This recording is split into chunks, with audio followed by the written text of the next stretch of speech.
All right. So, over to you, Javon, Melissa.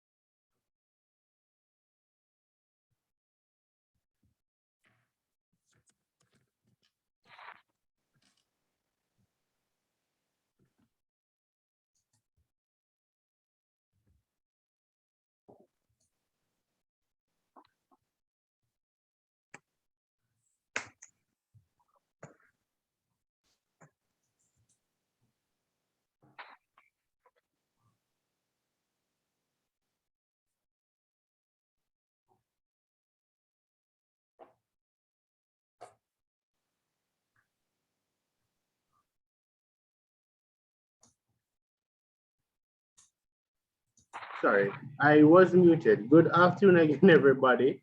Are you able to see my screen clearly? Yes, Javon. Good. All right, so our presentation this afternoon will focus on developing and using alternative assessment, particularly performance-based assessment, and our presenters this afternoon for this portion are Javon Ogilvie, myself, and Melissa Taylor.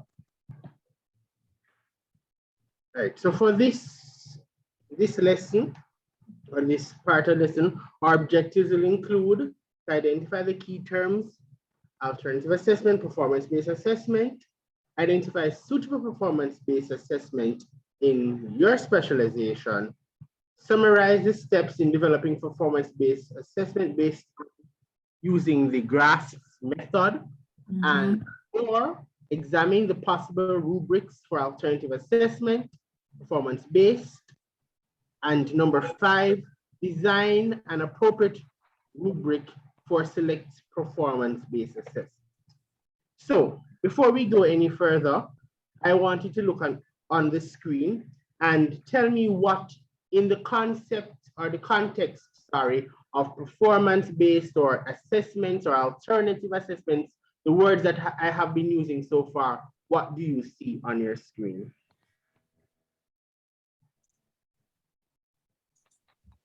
Hence debating. Somebody's debating, yes. Classroom filled with students doing work or doing a test. All right, class of students doing work or test. Anybody else? Seems to me like different forms of assessments. All right, different forms of assessment. All right, great.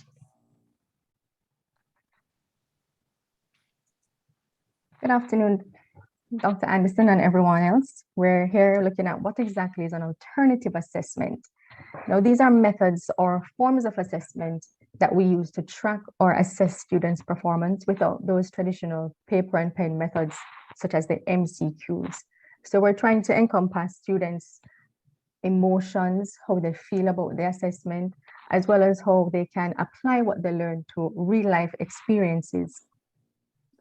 Why should we use an alternative assessment? Well, according to the Indiana University, alternative assessments provide a true evaluation of what the student has learned, going beyond acquired knowledge to focus on what the student has actually learned by looking at how they can apply this information.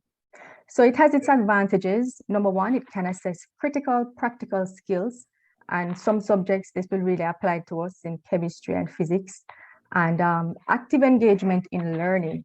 And this is really applicable for those students who are more kinesthetic. And it pushes teachers to account for multiple criteria that basically can be used as indicators that learning is actually taking place. And how do we develop these alternative assessments? Well, we need to focus on the activities or the instruction methods that are learner-centered and that are authentic. So learner-centered activities or actions that guarantees more learning and will reduce cheating. So they need to be more student-focused and more in terms of can they relate it to real-life scenarios. So we have an example here, which we can use in biology. If you're teaching about the digestive enzymes, chemically digesting foods. Well, for an assignment, you could ask the student to make a note of what it is that they have consumed over a 24-hour period. And then they would look at those food groups and then try to link it back to the actual digestive enzymes that are going to be breaking down those food items.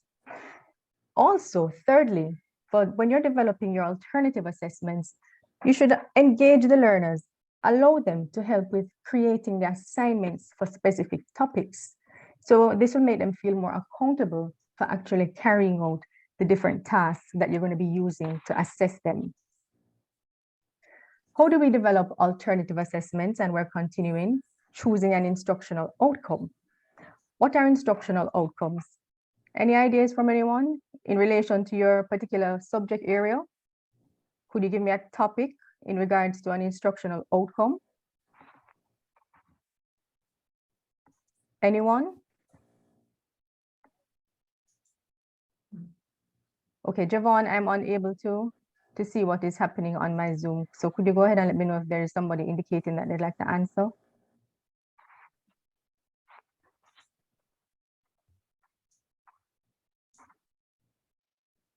I'm not seeing anyone as yet. You can. Okay, no problem. Well, for example, in biology, our instructional outcome could be whether or not a student is able to execute a starch test effectively. Secondly, we need to determine which outcomes can be assessed by performance. So we want to stay away from the MCQs and the paper and the pen. We want to develop tasks which are specifically going to require evidence of learning. And we want to identify methods of guiding learners without overpowering them or being too teacher-centered. So we want them to learn basically how to learn, more learner autonomy, and to encourage discovery through alternative assessments. You should also have a trial at the assessment to make sure that if there are any modifications that you need to conduct, you can basically do that before the students commence the assessment, and then they have a stumbling block that you need to address during the assessment itself. Melissa, Hearing. good afternoon. I was thinking of instructional outcome to be linked to the curriculum, the aim of the teaching. Right. Okay. In terms of the specific objectives. Yes. Yes, definitely. Okay, we're here on, back to you, Mr. Ogilvy.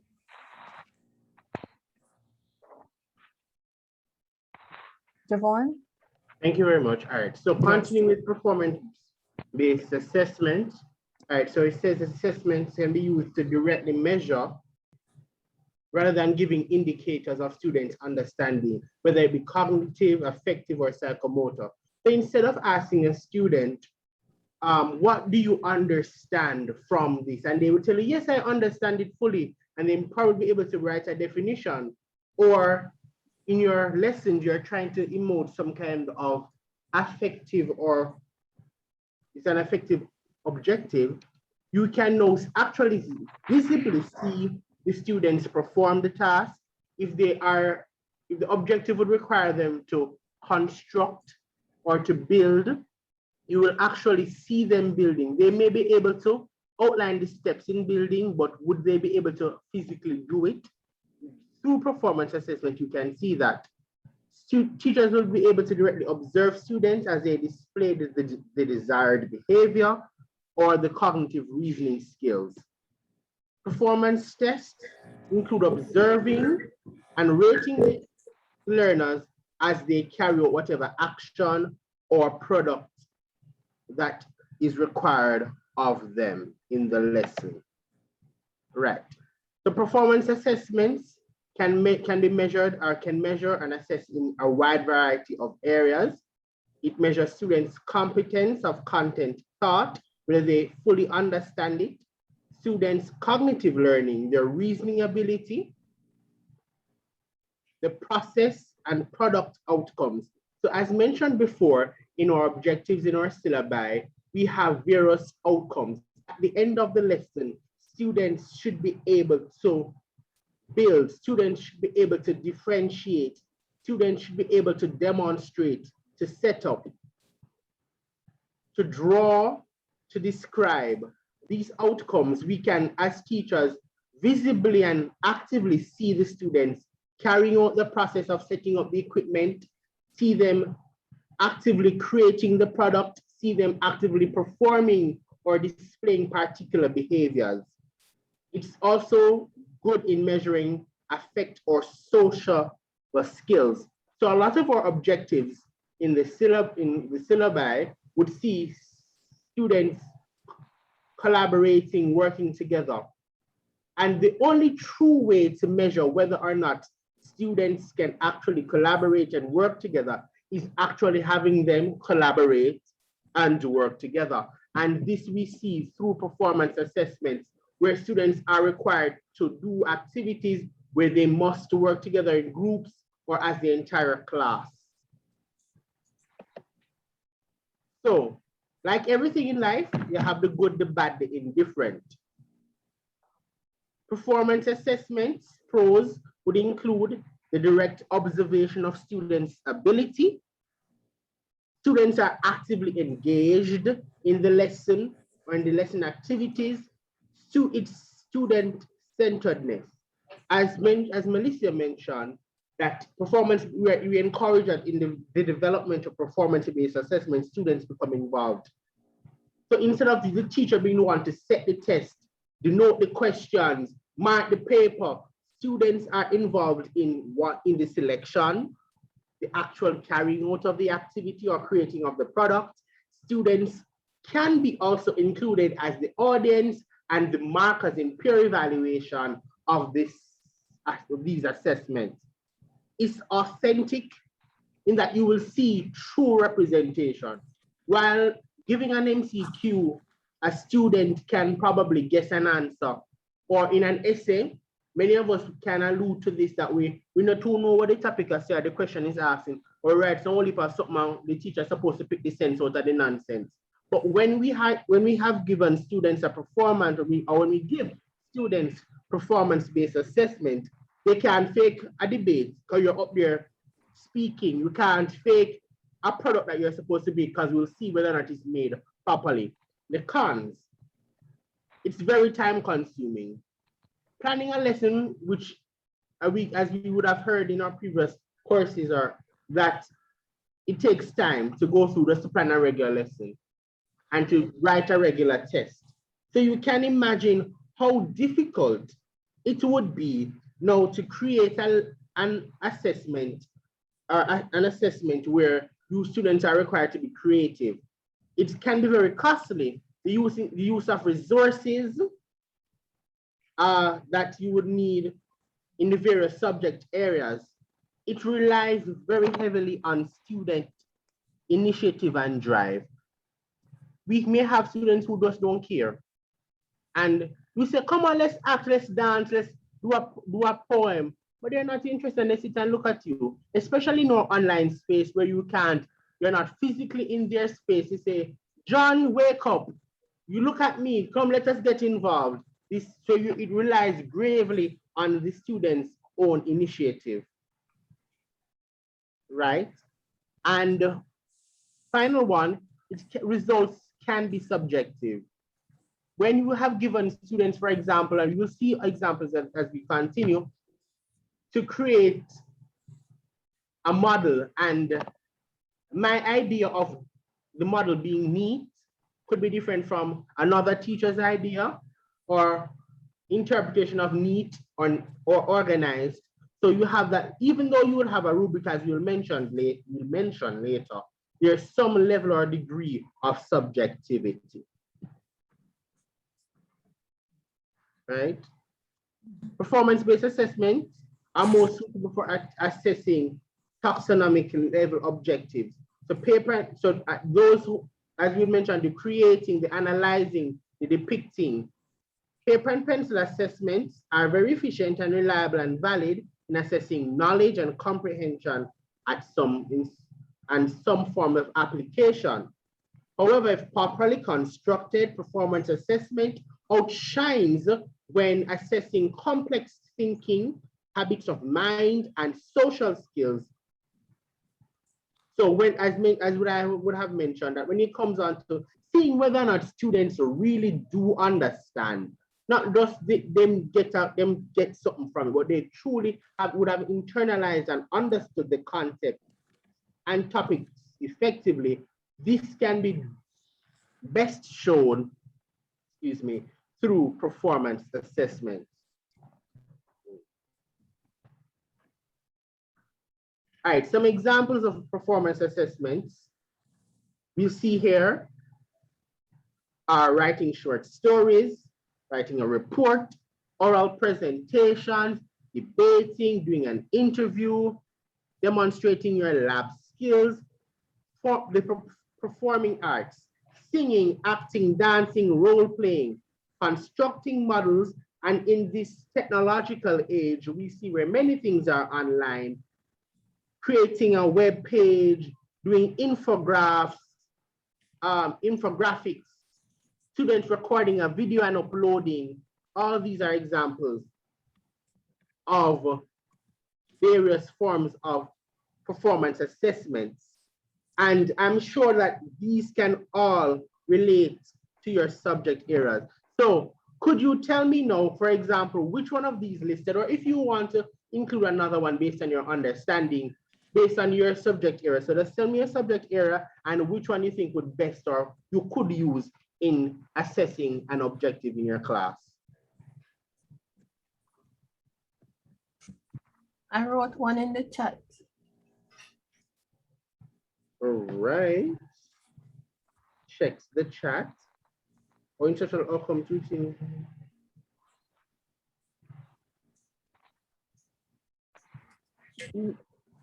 Oh, a debate, yes. And what subject areas is this? Your social studies, right?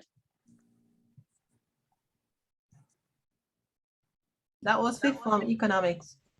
Oh, okay, fifth form econ. And a debate, that's very good too. A debate could be used there. Any other subject area?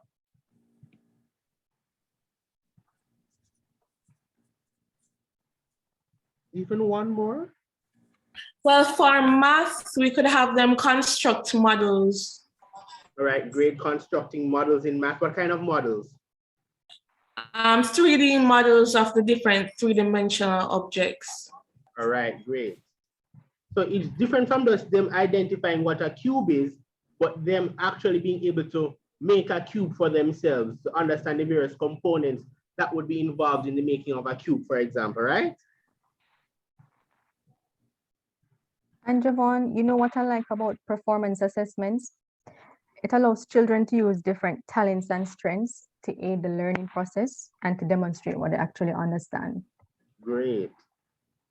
So for someone like me who likes to sing and create excitement, this would be an ideal place or ideal method for assessing my understanding of a topic. Right, allow me to create a song about osmosis, right? And I'll sing about the wonders of osmosis and diffusion. All right, great, thank you. So the GRASS model.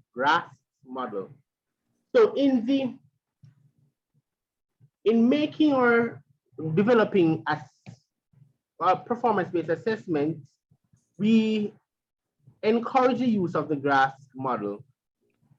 So you identify the learning targets, you identify the assessment, the audience, and it's guided by standards. So as you will see, GRASS is an acronym for the words goal, role, audience, situation, product performance or purpose, and standards. So goal, the teacher will state the problem or the question to be solved. What do you want the students really to do? Role, explain to the students the problem-solving scenario. So pretend that you are a teacher, you're a dancer, you are a songwriter, write a song. The audience, who the students are solving the problem for. And this is where we see where students can get involved in the assessment process greatly, in them being the audience. You're going to perform. The teacher is not the only one. Whilst for a test, your audience is the teacher, he or she will be the only person who will see your script or other assessors, but parents can be invited, experts in the field, if it's a performing arts initiative, can also be invited to view and to critique students' performance. Situation, provide context or any additional factors that would affect the resolution of the problem. Create that scenario, that wholesome scenario that students will understand so they can develop. The product, the performance, or the purpose. This is what explains to the students what they are supposed to create. You're going to draw, you're going to make a model, you're going to debate. What is it that you're actually going to do? And why are you doing this? As many students today will ask, Sir, why make me have to do this? Or Miss, why we have to do this? Right? So understanding why they should do what they do. All right? Standards. The standards are the criteria for success. Whilst on a traditional assessment, your standard is getting as many of the questions right. But in this model, what are the criteria that you would look for that would indicate that the students would have been successful in their activity? So here we have some examples in social studies. So the goal. Your goal is to help a group of foreign visitors understand the key historic, geographic, and economic features of your region. The role, you are an intern in the Regional Office of Tourism. Your audience now is your group of 9 foreign visitors who speak English. The situation was you're developing the context, right? You have been asked to develop a plan to include the following: the budget for a 4-day tour, plan your tour, the visits, show sites that best illustrate key historical and geographic and economic features of the region. The product is to what you're now expected to do. Prepare a written tour inventory and the budget of the trip. So this is what you will see as the teacher doing the assessment or doing the assessing of this social studies activity using the GRASP method. And then the standard and the criteria for success. So as you check the students' work, you will look to see whether or not the itinerary is present, whether or not there's a route, identify whether or not to determine whether or not they identify the key factors, key features, in the region. Was it clear, rational in the site selection? And was the budget accurate? Did the budget make sense? The dollars and figures add up. So if the students would have accomplished all 4 areas, they would have done the assessment effectively. And we see another example here in science, all right, that speaks to nutrition, right? A topic in science. And the product is to create a brochure. So you're checking to see if the students would have created a brochure with accurate information, and it is easy to read for the audience, and the audience is a group of 2nd grade students. Mel, over to you. Okay, so here we have this image that Javon presented to us at the beginning of the class. Person said that they saw students in the lab writing, look as if they're doing a debate. So I'm going to ask persons to show of hands if they can identify 2 forms of performance-based assessments from this image. Just show of hands if you can identify at least 2 examples of performance. Okay, so Keith Joy, could you unmute and identify them for us? Or you can type in the chat if you're unable to unmute. Keith Joy.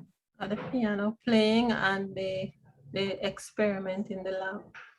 Definitely. And which one would be the traditional method of assessment? Students struck up right there trying to write. Yes, and yes. test. And let me ask you something in regards to the students in the lab and the students that are writing a test. The students that are writing the test, if they're writing a test about food tests versus the ones that are actually carrying out the food tests, who do you think is actually demonstrating greater understanding? The ones in the lab, they're The doing. ones in the lab. They're Right, doing. because they're actually able to follow instructions and interpret what they're doing and their results. Now we have a short video here. Javon. Thank you, Ketjoy, and everyone else. Could you please move on to the video that we can go through performance-based learning assessment with them, overview?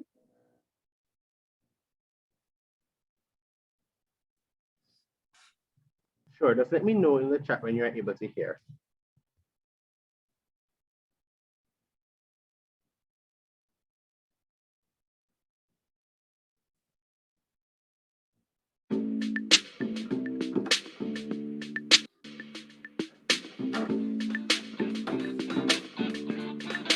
Performance-based assessments, student learning and assessment aligned to real-world challenges. As educators, why should we use performance-based assessments? Well, although our students are not yet adults, one day they will become adults. And as educators, we must prepare our students for life outside of school. Multiple choice and essays are not usually tasks required for careers. Instead, careers focus more on performance. Performance-based assessments are not your typical long-winded midterm exams. Students get bored of everyday learning. Next, how to implement performance-based learning and assessments into the classroom. For the most part, these assessments take time to plan, implement, and assess. So provide sufficient time for tasks. Performance-based assessments can be difficult for students. Be sure to offer thorough feedback and be there as an educator to facilitate learning during the activity. Offer students guidance through these meaningful tasks. Now, performance-based assessments inherently have cognitive rigor. This type of learning requires higher order thinking. Learning tasks are beyond rote memorization. And performance learning provides students the freedom they need to think independently. Students apply, analyze, and create with this type of learning. Next, the performance tasks. And here are some guidelines. Teach students the required knowledge first. Number 2, create and distribute the rubric. And lastly, provide freedom within the task to foster creativity. And finally, here are some examples of performance-based assessment tasks. Science labs are great performance activities. For example, have students analyze blood samples. Many students want to be lawyers when they grow up. Students can argue a case just as if they were lawyers. Video is a great way to get information out to the public. Allow students to shoot a documentary film.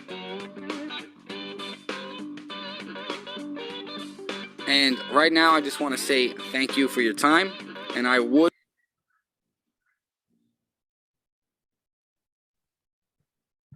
Over to you, Mel. Thanks, Javon. Before we move on, I just want to ask us, do you think performance-based assessment prepares students better for life outside of school? Just raise your hand if you think yes. Palmer says yes, I can see that in the chat. It does, because I actually have to understand the material and then be able to apply it to actual scenarios in real life. Javon, can you go down to the next slide, please? Okay, you're already there. Rubrics. The video mentioned rubrics. So just as how we use rubrics in traditional assessments, we still need some form of guideline for performance-based assessments. So what are rubrics? We're very familiar with them since we've been in this course. Why we use a rubric, how are rubrics helpful for subjective tasks, and are there different types of rubrics? So these are some of the things we're going to examine now. Javon, can you change the slide, please? Okay, so rubrics are clearly defined standards or criteria for guiding alternative assessments. And what a rubric does is it highlights or it emphasizes the important aspects of a learning outcome. So it would be in line with your specific objective. It allows for evaluation of whether the objectives have been met, and it's applicable for both the teacher and the students. The student can use it as a guide to see if they're on the right path, if they're basically achieving those outcomes. And teacher also is going to use the rubric to see if the student is meeting the desired outcome. It ensures consistency when the teacher is carrying out assessments. So I can't just go over here and look at what John is doing for a full test and give John a grade, and then go over here and look at Mary and just put another grade on what Mary is doing. No, I have to use well-defined guidelines, and the same guidelines when I'm assessing both John and Mary. It has to be consistent, okay? Another teacher is supposed to be able to come in the lab and or in the field, wherever the lesson is being conducted, and use the rubric as a guide to basically score a student. It's a useful guide for students to focus on desired learning outcomes and track their progress, which was stated earlier. All right. So what are you expecting from a rubric? It must be authentic, it must be fair, feasible, and teachable. So as you mentioned before, alluded to by Melissa, your rubric must be fair. So if you are judging, if you're a teacher in a visually impaired school, your rubric should be catered towards those students who are there. If you have a class of students who none of them are athletic in any shape or form, not even one, and your task is to have them do 50 jumping jacks without being breathless, would that be a fair rubric or fair criteria to judge whether or not you're effective? Or for example, we mentioned this before, a PE class, right? We're not so very athletic, you know, not at all. I gave a vocal run. And in the teaching of the techniques of running, I'm running in a sprint, right? I am able to properly execute the techniques, but I'm not so fast like the rest of them in the class. Should the teacher mark me down because of that? Would that be a fair? Would that be a fair rubric? Could be, if a point on rubric is speed, would that be a fair rubric? Keith Gross says no, unfair, very true, not at all. Yes, it must be feasible. It must make sense for the time frame that students would have to do the assessment. We can't say, students, I want a well put on 5-star production, and this must be completed in 25 minutes. And I'm expecting to be an Adele level concert type, and you have 25 minutes. Would that be feasible for a group of high school students? No, not at all. So your rubrics must be feasible, teachable. Anybody, another teacher should be able to come, look at the rubric, look at the activity that you would have planned for the students, and say you are sick when the activity should have been displayed or presented. He or she should be able to take up this rubric, understand it, and judge it as though you were there.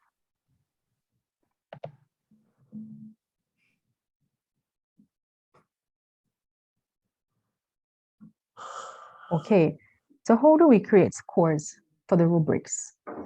So when you score in the rubrics, they should be tailored to match these specific outcomes for specific rubrics, whether you're trying to assess a product, example, a map or a drawing. If you're trying to assess cognitive processes such as research skills, are the students able to obtain information on their own, interpret it, and then apply the information? Are you trying to create a rubric to assess performance, something that you can observe, their behavior? if they can test for starch, if they're able to present themselves well in an oral presentation. Also, the affective and social aspects of assessments. If they're able to work with others, if they demonstrate cooperation, how they feel about the lesson, how they feel about how the lesson can be improved, and so forth. Skill-focused rubrics. Javon? Yes.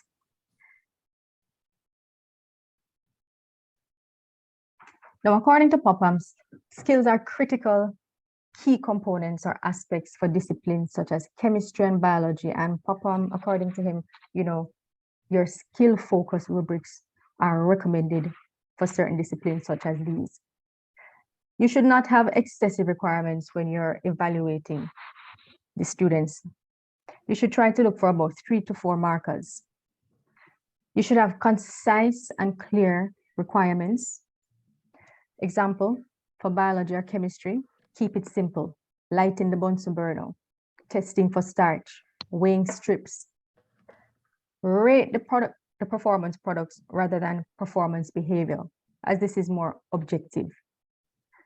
Tailor the rubric to suit your needs as well, and the time that is available for the students to actually carry out the assessment.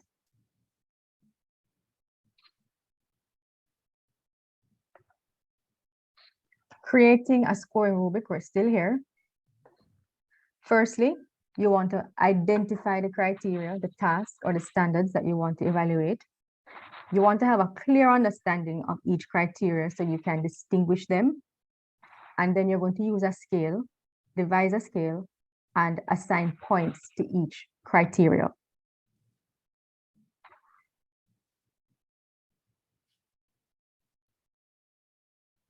Next slide, Javon. Okay, so in this video, we're going to be introduced to 2 types of rubrics. So just listen up, pay attention, so that we can have a discussion after.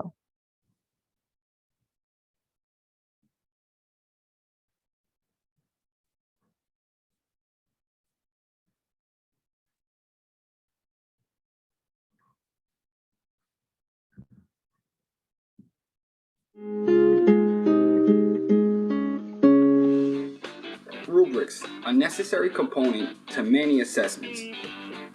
Now let's explain rubrics and answer some questions. First off, why should you use a rubric? Well, some types of assessments are inherently subjective. Think about a painting in an art class, or some other type of project.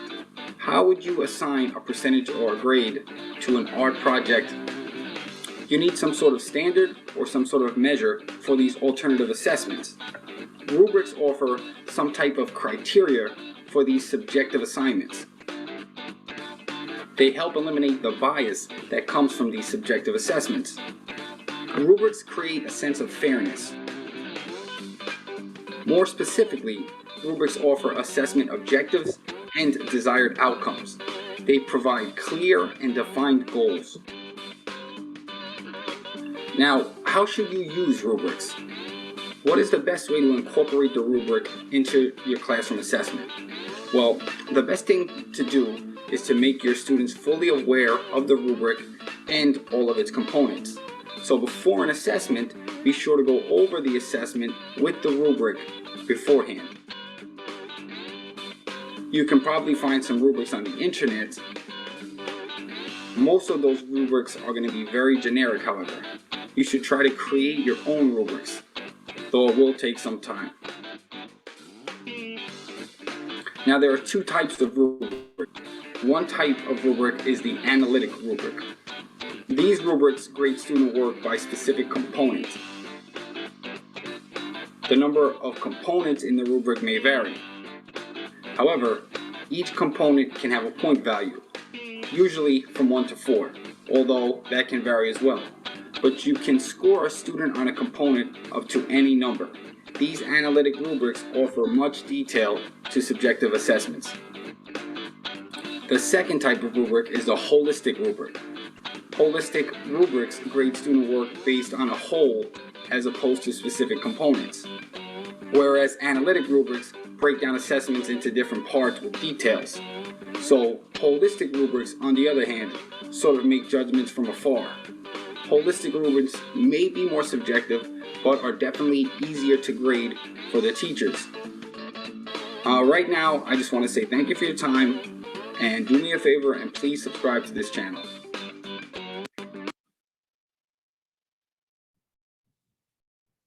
Okay, thank you, Javon. Before you go ahead, I'd just like to ask, can anyone identify for us the two types of rubrics? Raise your hand if you can identify the two types of rubrics. Javon, remember, I can't see, so you have to navigate the answers. Yes, Ms. Palmer, holistic and Alright. analytic. Yes, so sorry. Sasha Gay had mentioned holistic and analytic as well. And Keisha also mentioned holistic and analytic in the chat. Great. And which rubric is more detailed? Which of the two is more detailed?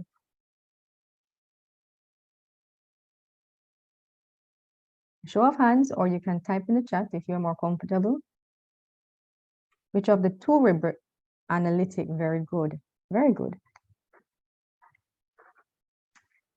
And who would like to share with us the importance of going through the rubrics with your students? One or two sentences, the importance of going through the rubrics or sharing the rubric with your students. You can go ahead and type if you're more comfortable, or show of hands and unmute.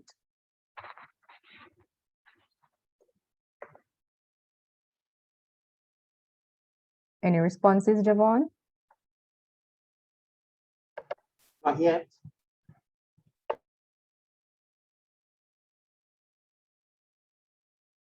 Okay, I've just Right, gone so over to the Carlian chat. says, Carlian in the chat says students know what they will be graded for. Yes, definitely. So they know what it is that they're supposed to achieve. All right, again, Sasha again, the chat says, well, from what I think, it is important because the rubric can be used as a guide for the assignment.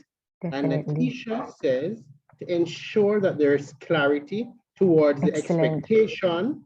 If there is any gray area, clarification can be received. Excellent. Very good. And now show of hands if you appreciate using the rubric in this program, because I know this rubric has been a guide for me. Just show of hands. Yes, definitely. Okay.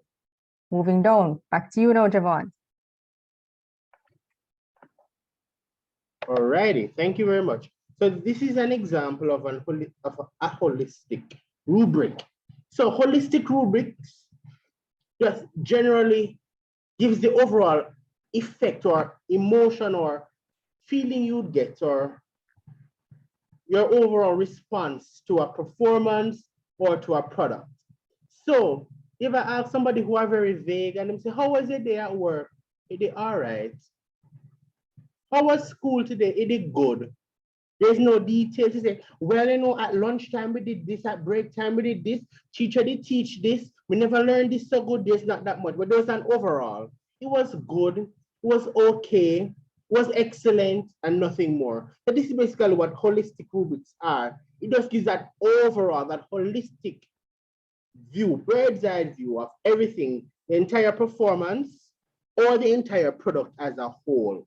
So here we see where the categories include outstanding, strong, competent, limited, flawed, or deficient. And this is an example of an essay writing language.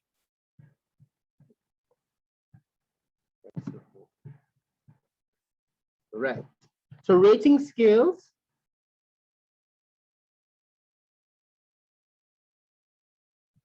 represent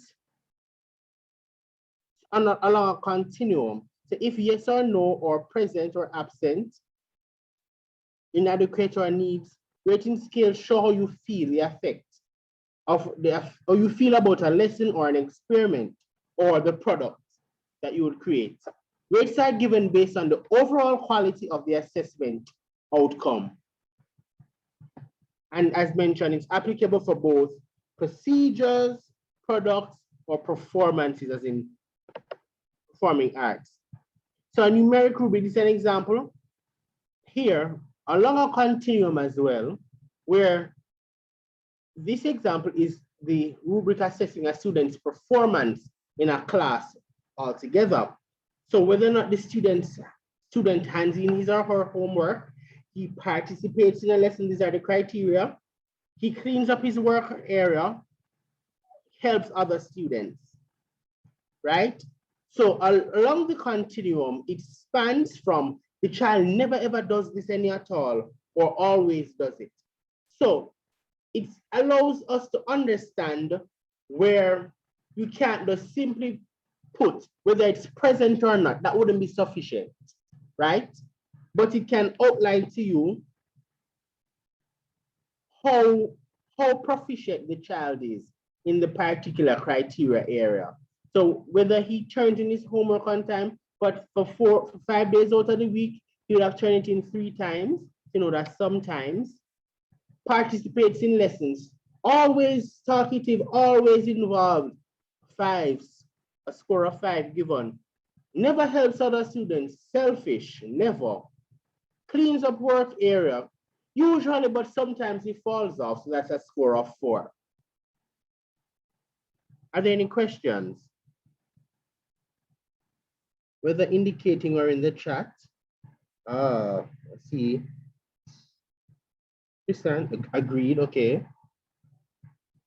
No questions, so we're all good, right? Wonderful.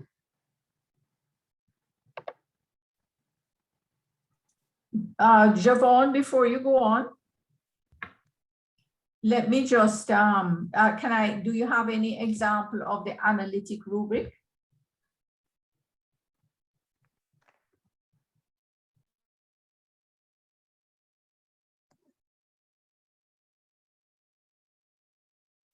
Are you hearing? Yes, Doc, there are 2 more examples. Oh, okay, all right.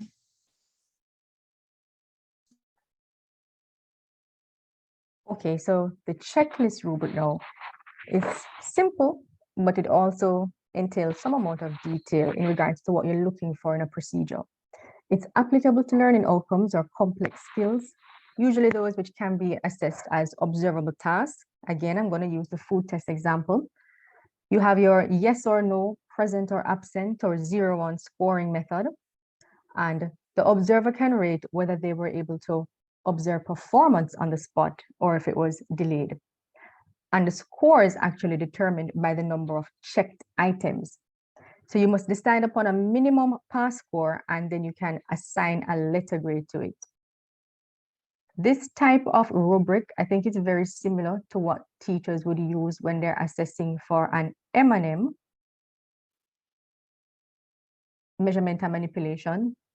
And this is an example of a yes-no checklist rubric for the osmosis in potato strips. So can you just show of hands if you're familiar with that experiment? Osmosis in the potato strips?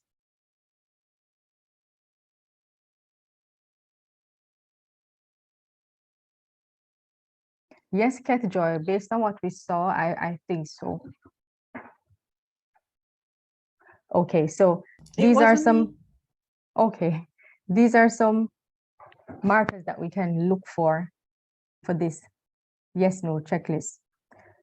Is the student cutting the strips in equal lengths? Do they measure liquids at eye level? Do they measure equal volumes of liquids? Do they actually towel block the strips before weighing them? And do they clean up their workspace?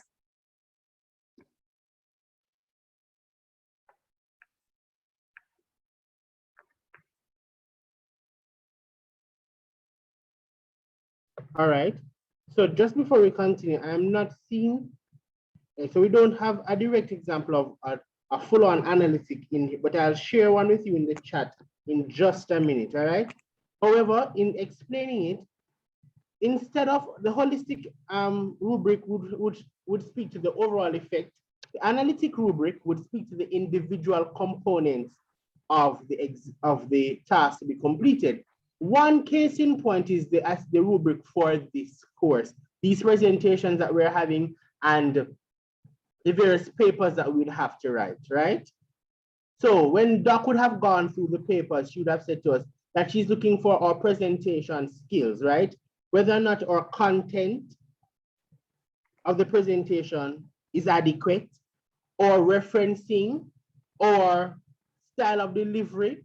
So those individual criteria areas would be those individual areas with the criteria, and then those are then rated on the spectrum of how effective or adequate they were done. So we'll continue, and in just a moment, I will share with you what an example of same. Javon, Yes. I'm not sure I can share my screen, but I have a document here with a holistic have it? rubric. I have one Okay. here, breakfast in bed with holistic, and then breakfast in bed analytic rubric. Right.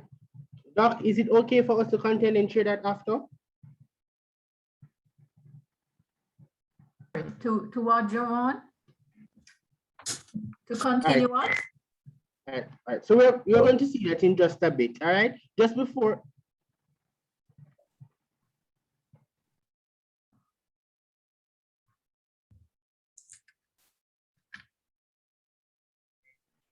So, Doc, possible for you to create 3 groups for us, please? Oh, okay, sure.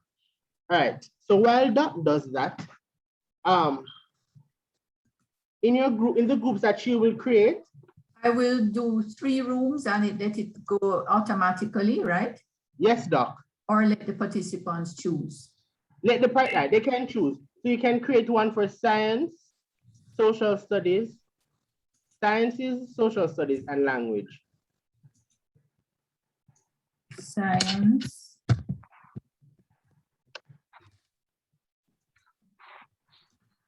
Social studies.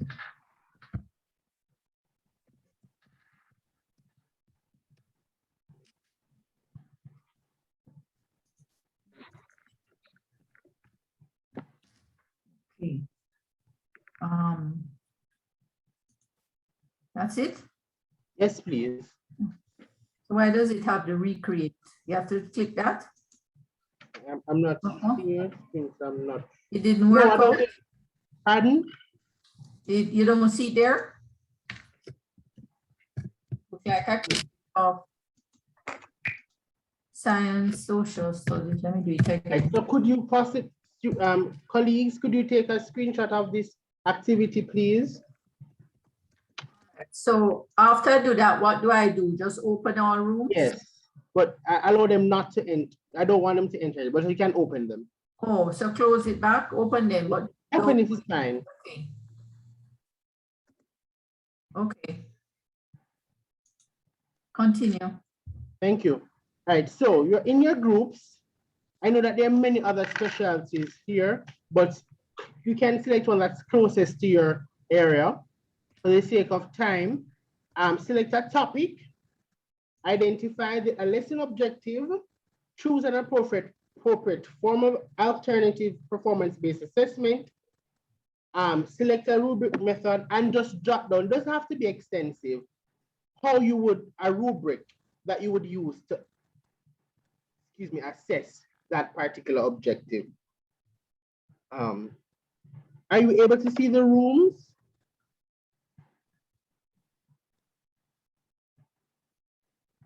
Hello? Students, are you able to see the rooms? Yes. Yes. Oh, okay, all right, good. So you may click a room to join based on your area. Are there any questions that relates to what you're being asked to do?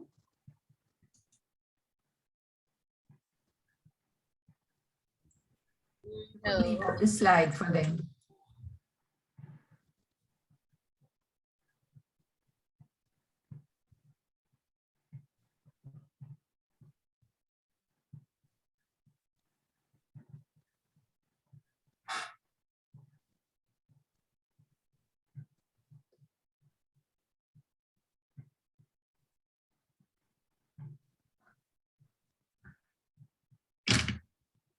What are these black things on top of the 222 unassigned? What's going on?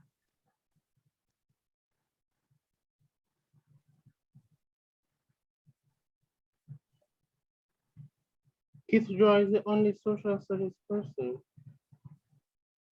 No.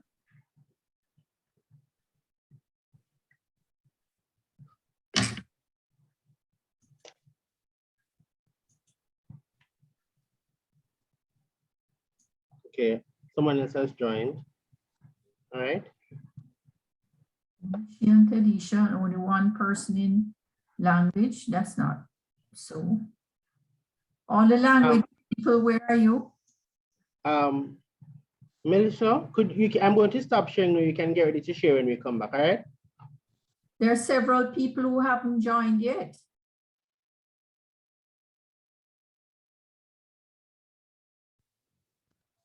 Maybe you should want Akeem, put Akeem in a room.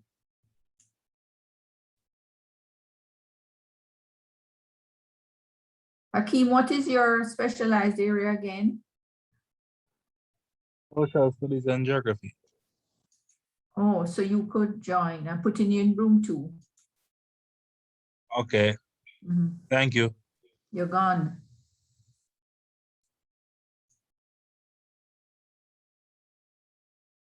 It says not joined, even though I put him in room 2.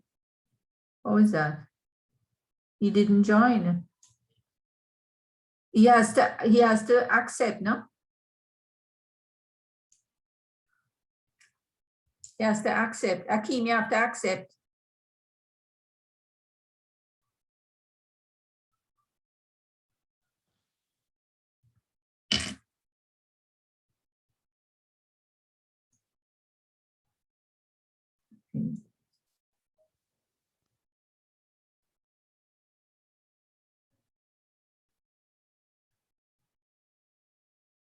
And can Jason join group 1? If you're mathematics, then you would go in science. Science and maths can merge. There's only 2 people in. Akeem got bounced out. No, he didn't. Only 2 people in language. Nobody else in language here?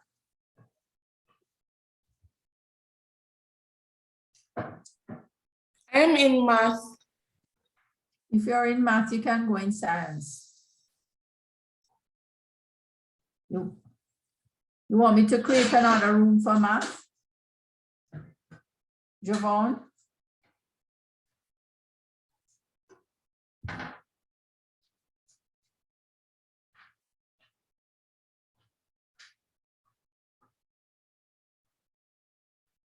Okay, so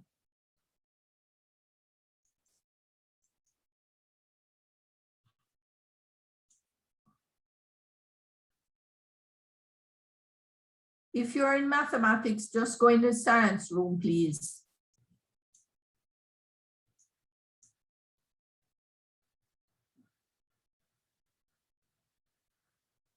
Latoya? What room? Yes, Doc. What room should you be in? Social studies and geography. So why are you not going over? I have not received anything to accept to go to a room. No, we don't. You can choose the room. I don't. I'm not in any room to choose. That's strange. You went to the 3 dots at the bottom? That's the more? All right. Okay, no, see, I'm now seeing something coming up on Because my. I have assigned you, but you were supposed to be able to choose. Iselin, what room are you supposed to be in? She's gone. Kellyanne, what room are you supposed to be in? Kellyanne. Melissa? Oh, Melissa. Yes, okay, Natisha. What room are you supposed to be in?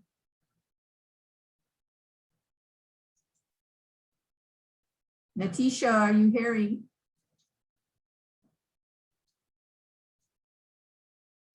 Sashane? Yes, Doc?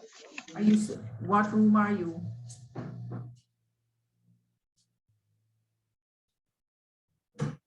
Sashane, what room should you be in? So, Oh, sorry, miss. I thought you said Shane. Sorry. huh? Sorry, miss. I thought you said Shane. Is that No, I didn't hear said you said Sashane, but you to Shane. Yeah, I should be in the maths, but I'm not seeing maths, Doc. No, we don't, he didn't have, the maths goes with science. Oh, so go in science then. Go in science, yes. Okay, Doc. All right, thanks. Sashane, response.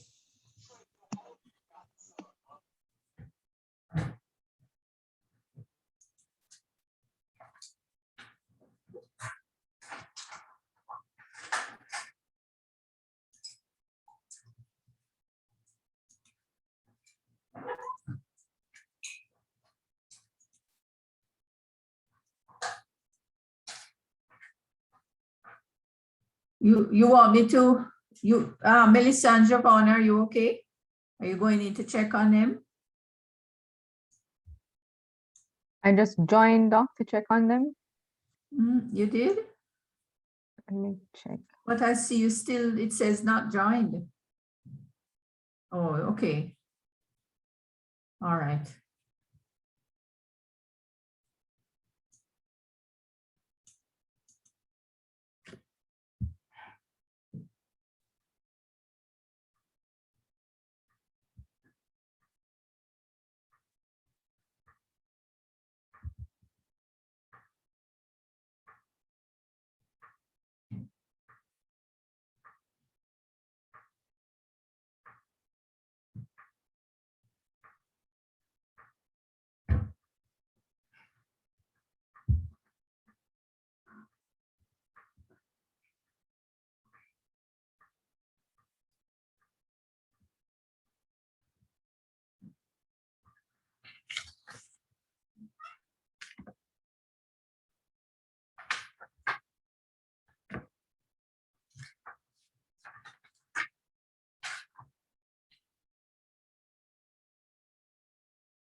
Oh.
Dr. Anderson?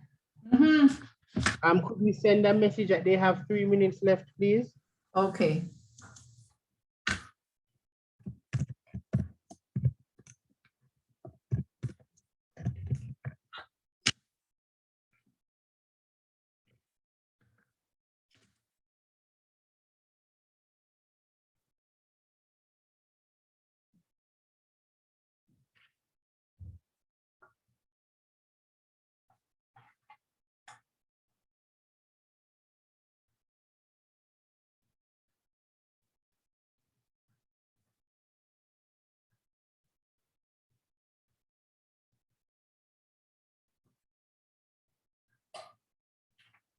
Javon,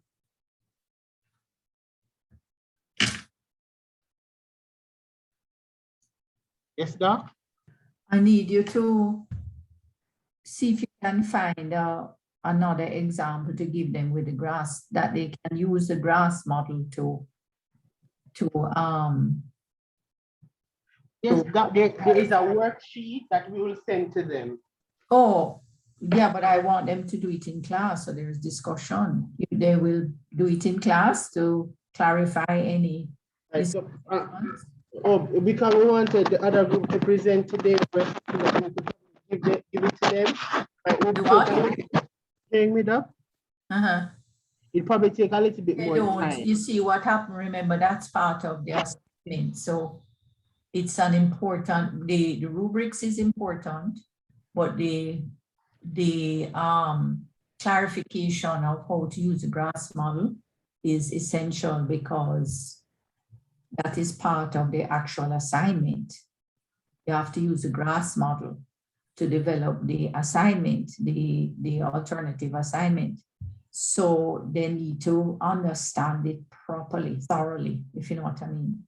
Yes, Doc. All right. So it's important for them to get a good tutorial on it in terms of, I know you went through and you gave an example, but you need now to let them do a tutorial so that that way know any misconception can be clarified before they go on, unless you're going to do it next time. But it's important for them to do a tutorial on that. Okay. All right. We have it, but we were just, I'll just ask Mel. It doesn't have to take long. It can be a full class. Okay, sure. Where you asked, you call on them and say, okay, so what would be the role here? You give the example, the assignment, and then you ask them to identify the different parts of the GRASS model. How would they identify? Because there's always some issues with that. Okay, Doc. I'll just instead of sending it to them, I'll just share it. Better you share it and let the whole class see, Okay, sure, no problem, Doc. Share a quick discussion on it to make sure.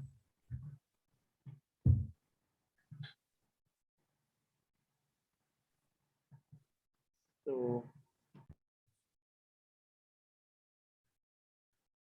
Natisha's hand is up. Oh, she put it down. Natisha, you wanted to ask a question?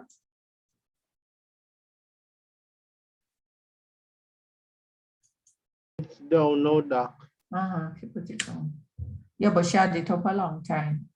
Oh, you could probably in like the 1 minute countdown for the groups. Please, Doc. And then 1 minute left. Well, the 3 minutes up already. Oh, okay.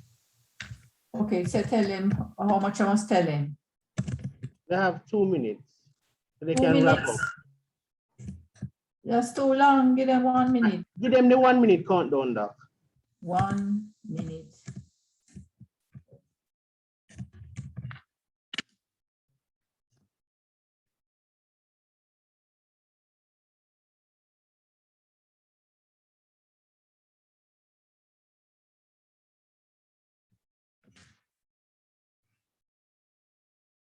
Oh yeah, the emergency was resolved.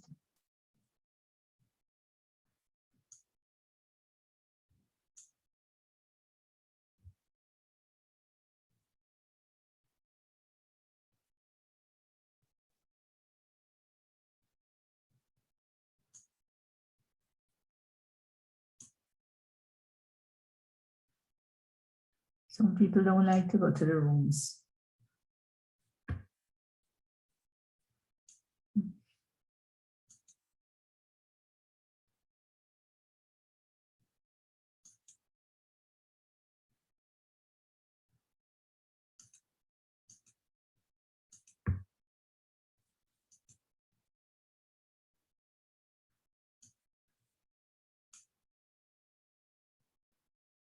I don't see the countdown going on.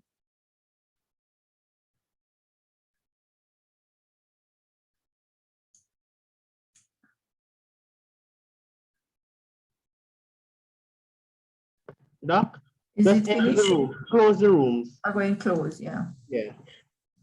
Oh, once you close, that's when you get the 1 minute. Yes, that's when they get the 1 minute time down. Okay. That's when you get the countdown. We can just use one of their examples. And let them identify the different parts of the GRASS model based on an assignment. Yes, Doc, I'll use one of the examples that they will share now.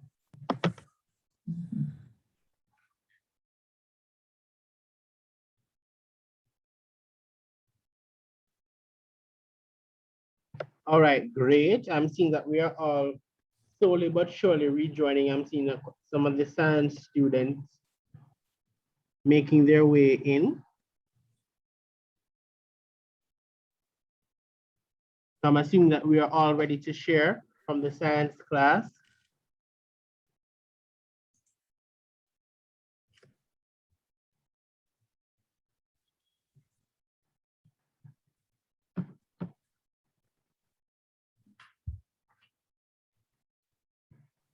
All right, and social studies and geography coming in. All right, so we don't have a lot of time. So while the language people may, oh yes, language is here, wonderful. So science, you were group number 1. You may go ahead and share with us what you have.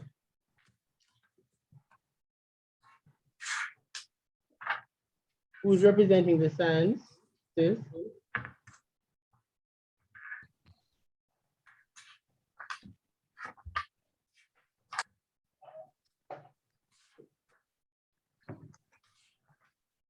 Anybody? Sorry, which group you're calling? The sciences.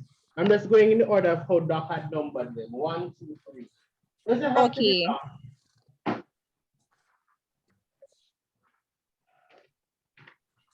Okay, so for the science group, we came up with the objective. Students will demonstrate finding the perimeter of objects in a classroom. So the objects noted would be, examples would be desk, table, room, the entire room, window, a globe, circle. So we would be using a checkbox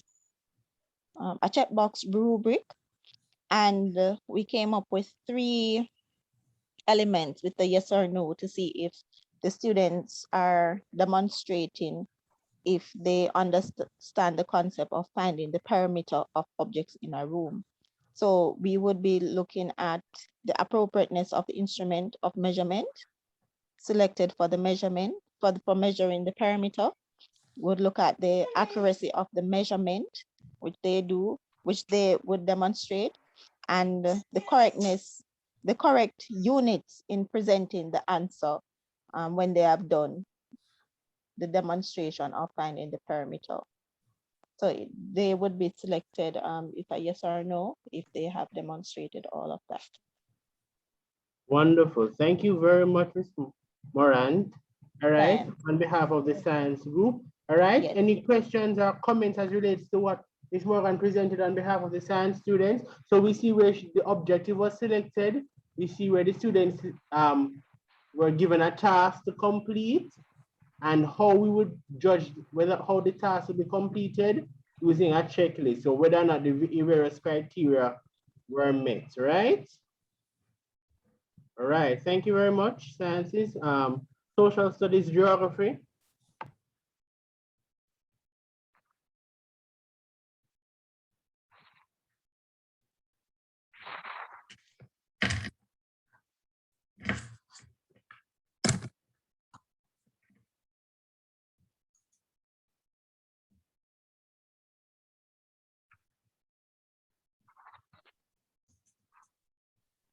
Social studies, geography.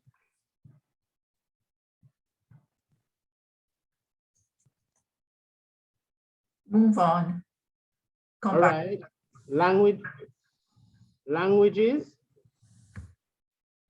Okay, good afternoon. So yeah, our group decided to do as our topic persuasive writing, and our objective was to apply persuasive techniques to their writing to be effective debaters.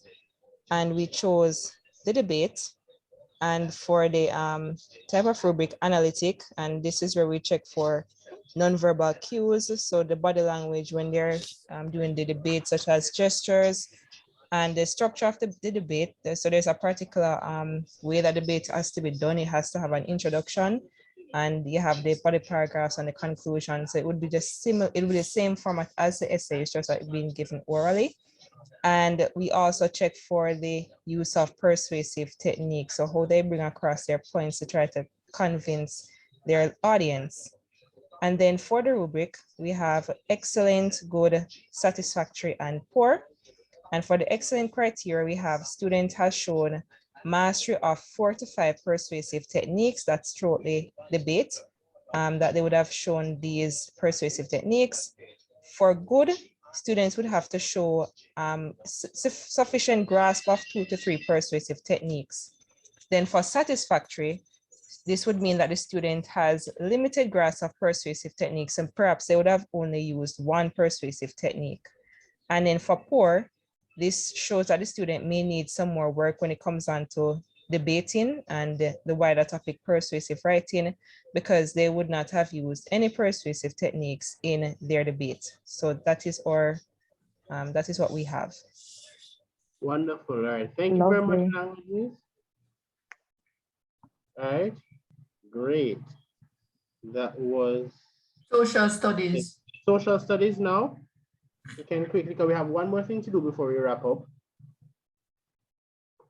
Social studies. No one? All right, so no one from social studies. Akeem was there. Remember, Keith Joy. What happened to Kes Joy? Kes Joy? Not sure if she's talking in the. Nope, not. All right. Well, okay, go ahead. For the 2 groups that would have presented, very good job. We see where the 2 different types of performance assessments were selected, and the appropriate rubrics to measure whether or not, so at the end, what you would have wanted to measure would be present, or to see whether it's present or not. And as in the case of the language group, the degree of presence or degree of effectiveness or quality of the presentation. So we have one more thing to do together as a group. And this is looking at the GRASP model. All right. So we're going to be using are you seeing my screen, everybody? It's Javon, but it's not very clear. Okay, it is now. Let's big it up because some of us not see very well like myself. Wonderful. All right. So our first G. So don't be shy now, because the quicker we just work together, we can move on to our second presentation. So using the sciences example that they mentioned of measuring parameters. So the objective of the lesson is for students to be able to measure parameter. So what would the goal be using the GRASP method? What would the goal be here?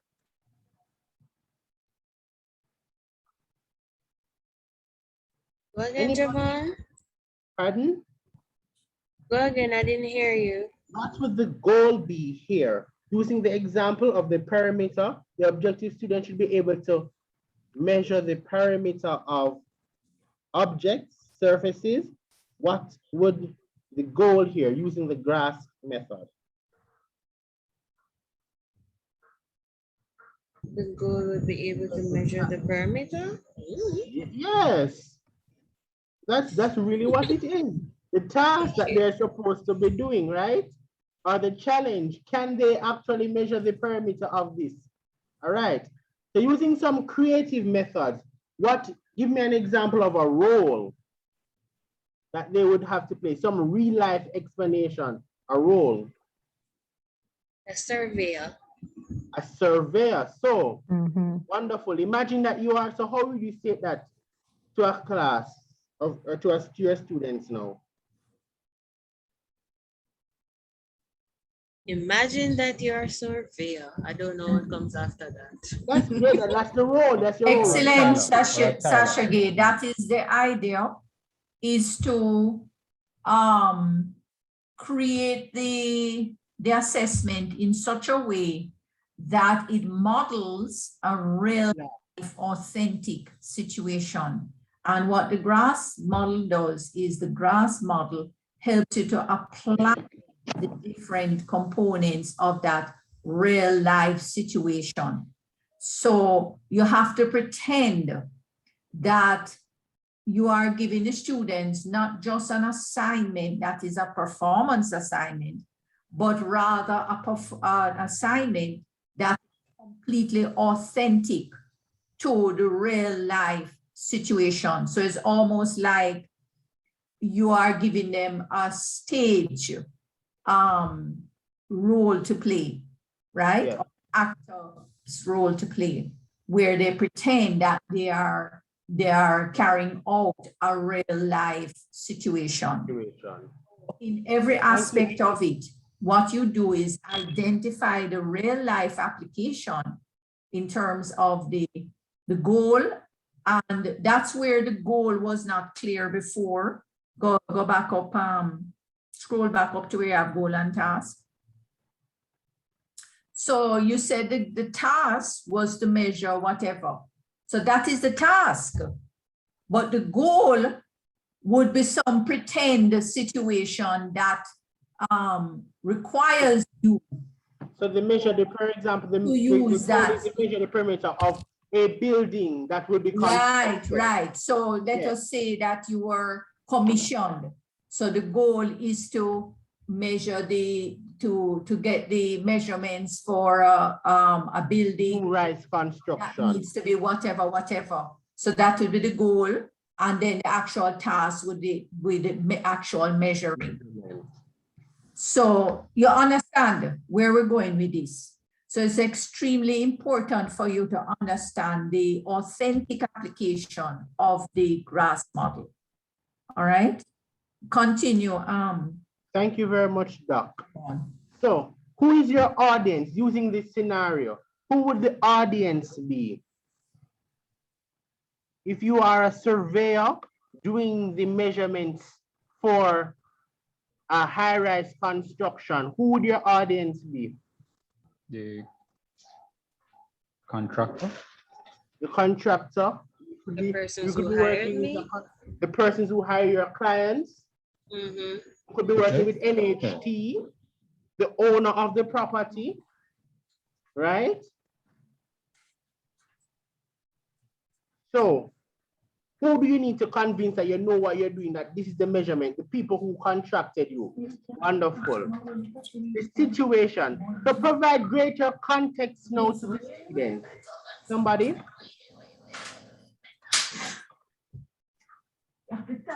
Some challenges that you may be involved in the measuring of the perimeter of a building. Or a plot of land. Squatters. Okay, so Squatters could be a challenge. So what are some challenges that you could face? Squatters. That would be, pardon? Squatters. Okay. On the property you're trying to survey. Okay, that may pose some difficulty. Anything else? I'm thinking the land is uneven. All right. The terrain. Yes. It's not a straight line. Yes. Not a straight line where you can just run a tape measure straight down, straight down. But you have to, the land is uneven, it's irregularly shaped, the plot that you're going to be measuring, right? That gives greater context to the situation that the students will be faced with, what they have to do, right? All right, and what is the product? What will they need to create at the end of measuring it? Yes, something like a survey report or something like that? A surveyor's report, yes, and what would this report include? The perimeter of the property. Yes, Or the what else may measurement it of the include? property. Pardon? You said the perimeter and what else? The measurement. Other measurements of the property, yes. So they will be required to create a surveyor's report. Great. So in the measurement or Right, in the, Javon, but wouldn't that be the product? The surveyor's report is the yes, that's product. where we're at, you know, the product or performance. Mhm. That's where we were. So we already gave them the context of the situation, that is a hilly area, the place not so level. They can just go and measure. We already gave them the context. So they are now required. So knowing this, knowing what you are supposed to do now, you are now required to produce to your clients a what? Surveyor's report. Wonderful. Which is your P word? Perimeter. Your product. Yeah. So your surveyor's report now is your product. This is what you're actually going to do and deliver, the tangible representation of what you are doing, right? Excellent, excellent, yes. So the standards and criteria for success. How would you know that at the end of it, this makes sense, or them just waste your time? What should be included in your report? What should be included in your measurements? How would you know that the student should have been successful in completing the task? Anybody? I need at least 3 things.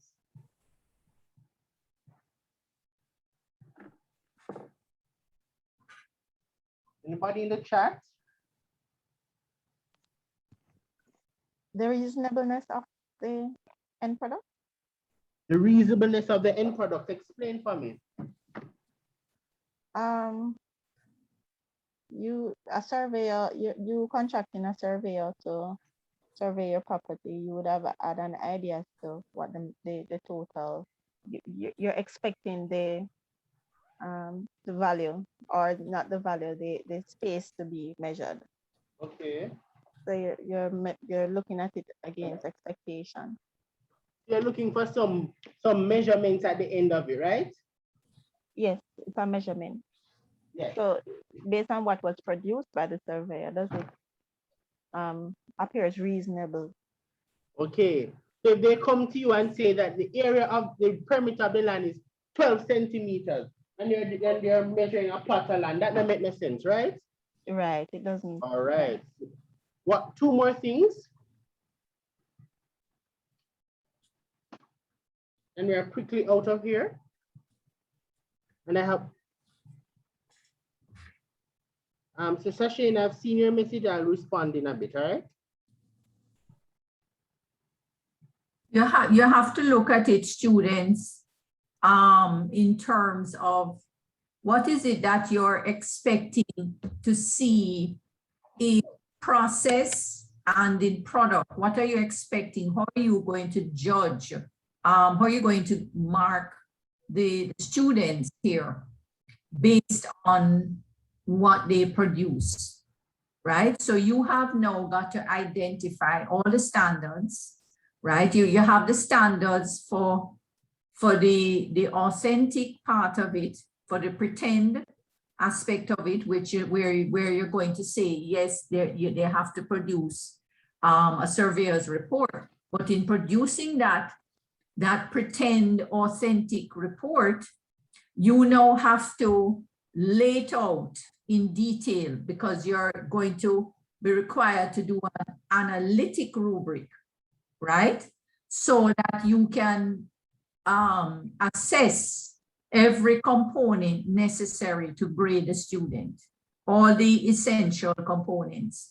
And you want at least 3 or 4 good components that you're going to be assessing, whether it can be the quality of the report, how it is laid out, organized, the organization of it. The readability. Does it have adequate content in terms of informing the client as to what they need to know for measurement?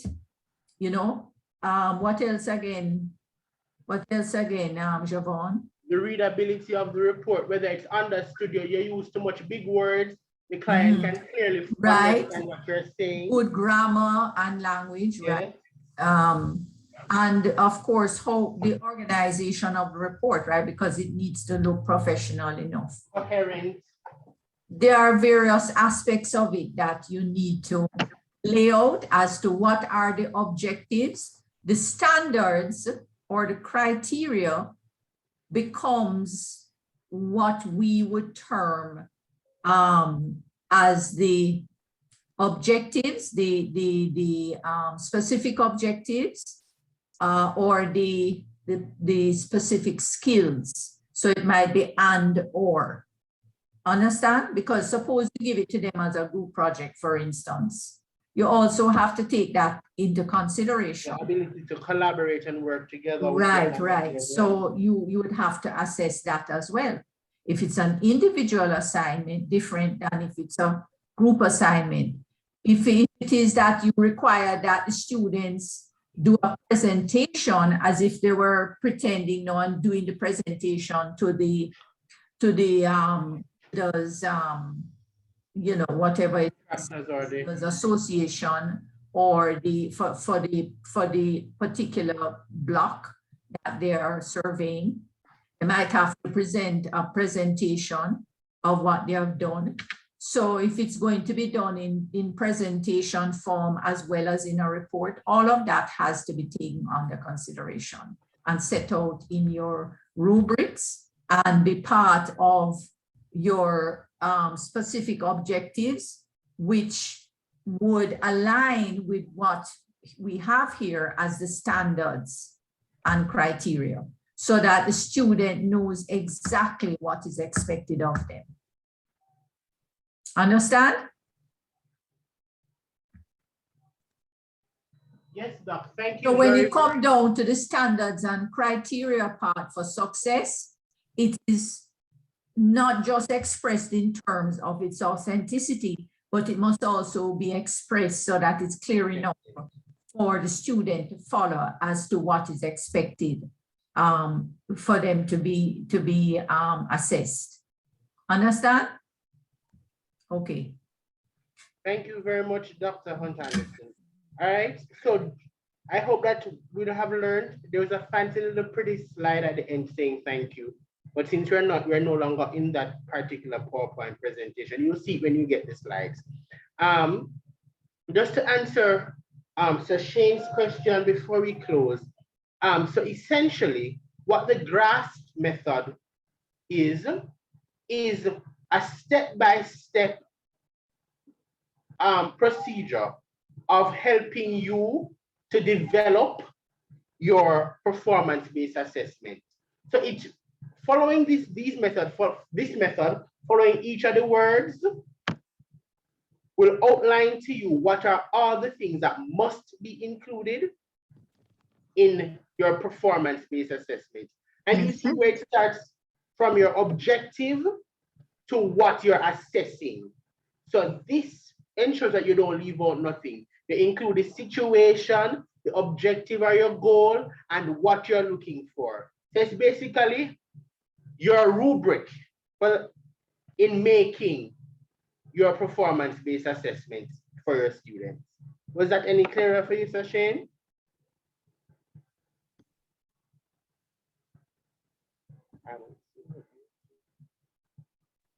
Yes, Javon, you have made it a little clearer. Thank you very much. All right, so Mel? Yes, Javon. Great. So on behalf of us both, this is group 6A. We do hope that you will have learned something substantial from our presentations this afternoon, and we do hope that you will enjoy the rest of your day. Thank you very much for listening. Now over to Dr. Hunt-Anderson. Okay, thank you for that, Javon and Melissa. Can I ask the other group to upload? But while they're doing that, I am having some rethinks here, looking at your dates and what we have left to do.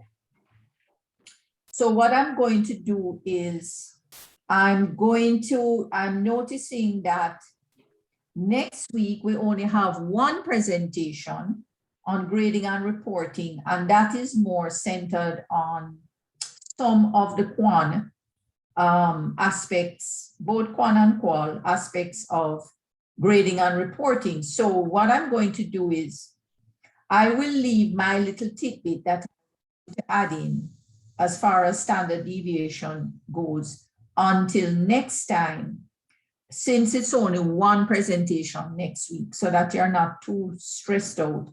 And then what I'm going to do is give you an extra week to hand in your traditional assessment. However, I would still like you to submit your alternative assessment 1 week after that. So that would remain at the December the 6th date. Everybody with me? No, I'm a little confused. Could you repeat that, please, Doc? What you're confused about? Tell me. The dates. What are you extending? We don't know what we're doing. Maybe you're not hearing me well. You're not hearing. I said the traditional assessment, which would normally be due the 23rd, am I correct? Right? Yeah, that's next I week. am giving you an extra week. Oh, praise Jesus. And I'm saying to you. Thank you, Doc. Thank you so much. Hold on. Let me finish. Let me finish. Although I'm giving you that extra week, you must still hand in the alternate assessment 1 week after that.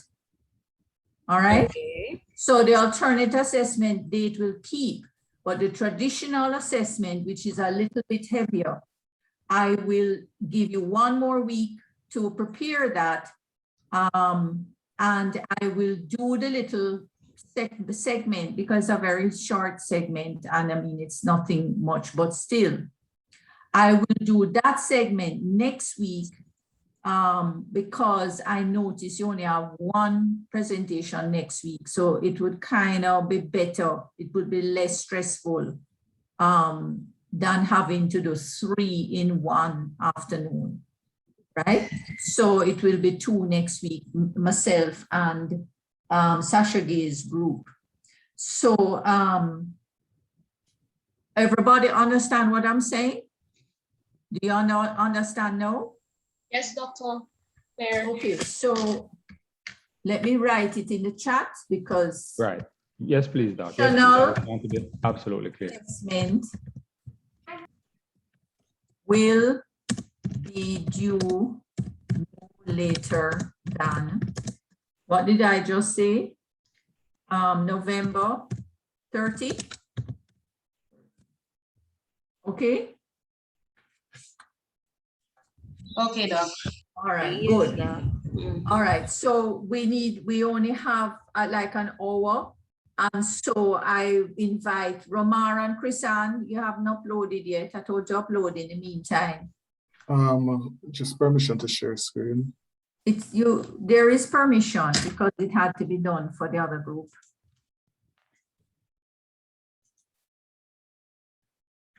Right, you can go ahead and share. All right, so that's how we will arrange it. Which one? Sharing screen has, it says sharing. What is Jason asking me about? Which one is traditional assessment? You got 2 final assignments. One called the traditional assessment and one called the alternative assessment. The traditional assessment is the one where you have to, which we went through, was it last week? With the test papers, Doc? With the table of specification and item analysis and all of that. That's the traditional assessment. Oh, okay. All right. On another matter, I sent the sample of test cards that Dr. Williams-McBean shared with me. You might be wondering, well, they were taken from, they were, you know, the usual, what you call them now, the response cards. So all you need is the responses, you know, to the test items. So she sent about 23 of those response card sets. Did you get it? Yes, we did. You sent it to Thank you them, very much. Jason? They were made available in the We group. got it. Thank you, thank you. All right, thank you. so you just look on them. Remember now, you can divide them into two. The top half, you're going to have to go through and look at who are the high performing and the low performing students, who got the highest marks, who got the lowest. You can divide the 23 in two, or you can take 10 from the top and 10 from to represent higher performing students and lower performing students. And then you make up your little tables for each item, right? And drop in all your information regarding each item to analyze those items, right? You do not have to go back to an item to fix it. All they need you to do is interpret what could be wrong with the item, like what we were doing last time. Everybody understand? So that's why you don't need an actual test paper showing the items. What you need is the results of the items. Everybody with me there? Yes, Doc. Yes, Doc. All right, good. Doc, I So- have a question. I am lost. Us collaborate or talk to our colleague. Okay. Dr. Anderson? Katie. Yes, so I did not raise my hand when you had asked about persons who would not be able to administer, because I would have been able to. So I set my test, I gave it to my students. No, However, if you can administer, you're not in that set. This is for the. no, here's the thing. I was told that we need to administer to 20 students, and to know minimum, I yes, have you not. should. Yeah, I have not received 20 responses from my students. How many you received?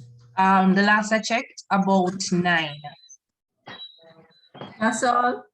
That is all. When it comes to online, they don't respond as quickly as possible. So if you give a test, probably a week before you have most of the We'll students wait a respond. little bit and see now.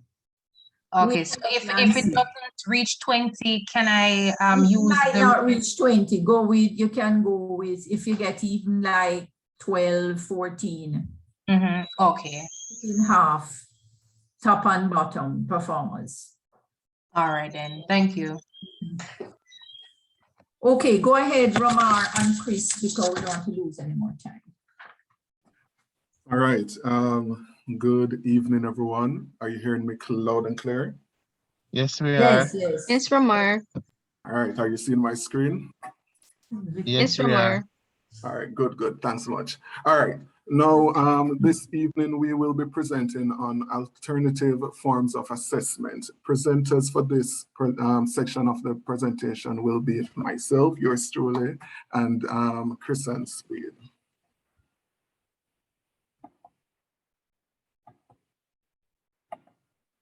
All right, so contents that we'll be covering, we'll be looking at portfolio, we'll be looking at observation, interviews, and at the end, there's an activity that we want to look at. Cool.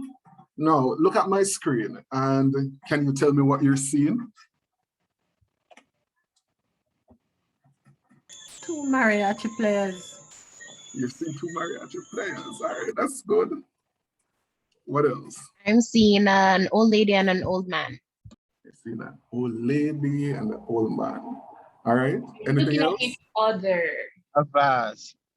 Or You're a seeing a cup. face. Like a goblet. Okay. I see someone in a doorway looking thing. Ah. Okay. It's nice. Ah. All right, cool. There's a lady exiting what seems to be a door through a doorway. Yeah, and a flask looking thing or a vase. All right, so you're seeing a flask looking thing and a vase. All right, beautiful. Beautiful. Thank you for that. Now, based on what you have observed, right, based on the observations that you have made, do you think as an individual, you would be able to objectively assess your students based on just your observational skills? Definitely not. Why not? Well, Ramar, you noticed that some of us saw the same things and others didn't? Saw different. Right, different perspective and interpretation. All right, cool. And I like that. Now, this evening's lesson, we will look at some of these things. We will look at the different types of, assessment methods and also the rubrics that will help to eliminate. Sorry, Romar. Go ahead. Sorry, I had to say, I'm seeing a woman with a hat. Mm-hmm. I'm seeing a man playing a guitar or a banjo. Mm-hmm. This is a nice one. Yeah, I had to say, sorry. Continue. And you're fine. And we encourage the dialogue.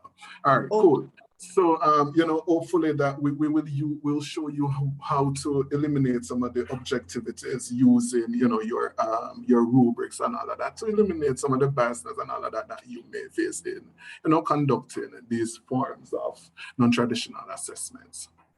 All right. So we'll start off with portfolio assessment. All right. Now, portfolio assessment basically focuses on, the systematic collection of students' work related to materials that depicts a student activities, accomplishments, and achievements in one or more school subjects.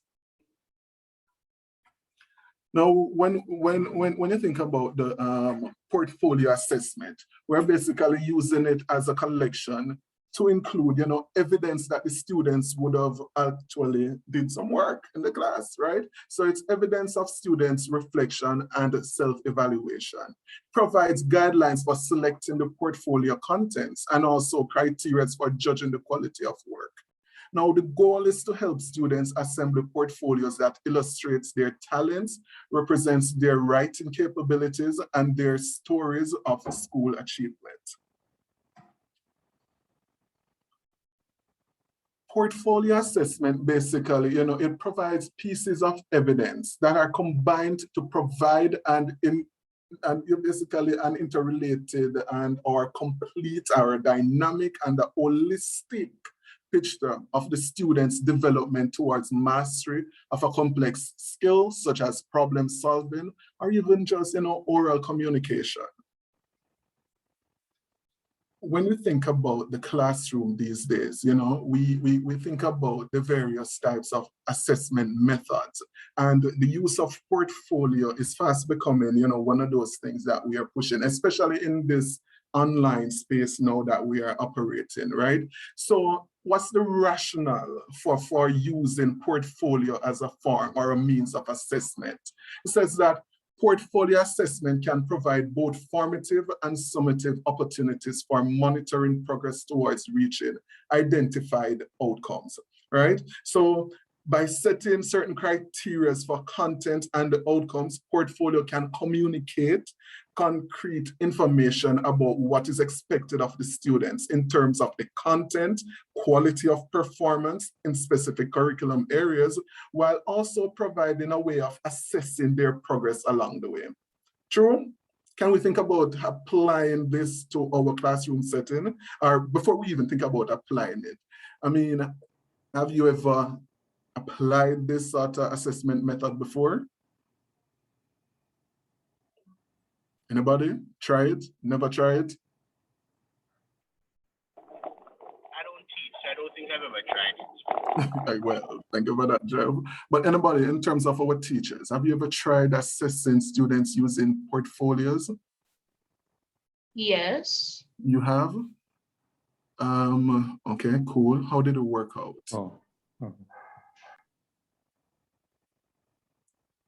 Well, I think it worked out well.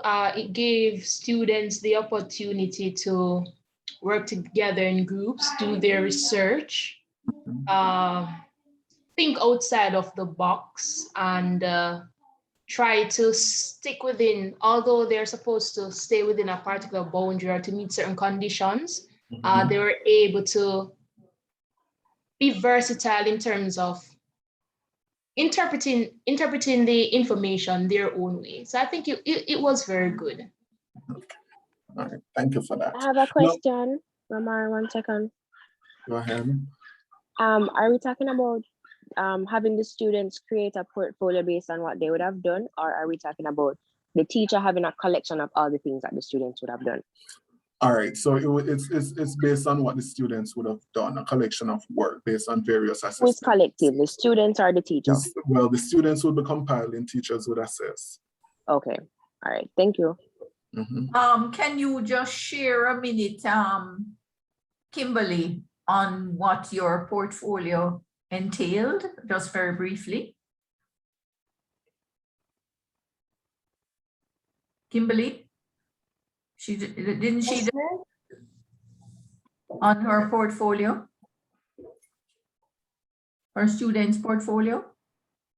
All right, go ahead, Roman. She seems to be gone. All right. Now, depending on the content and criteria, portfolios can provide teachers and researchers with information relevant to the cognitive processes that students use to achieve academic outcomes.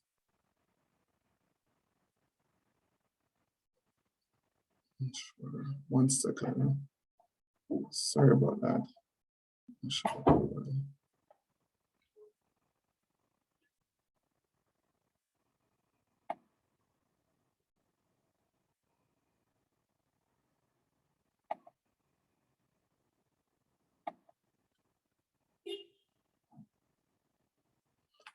All right.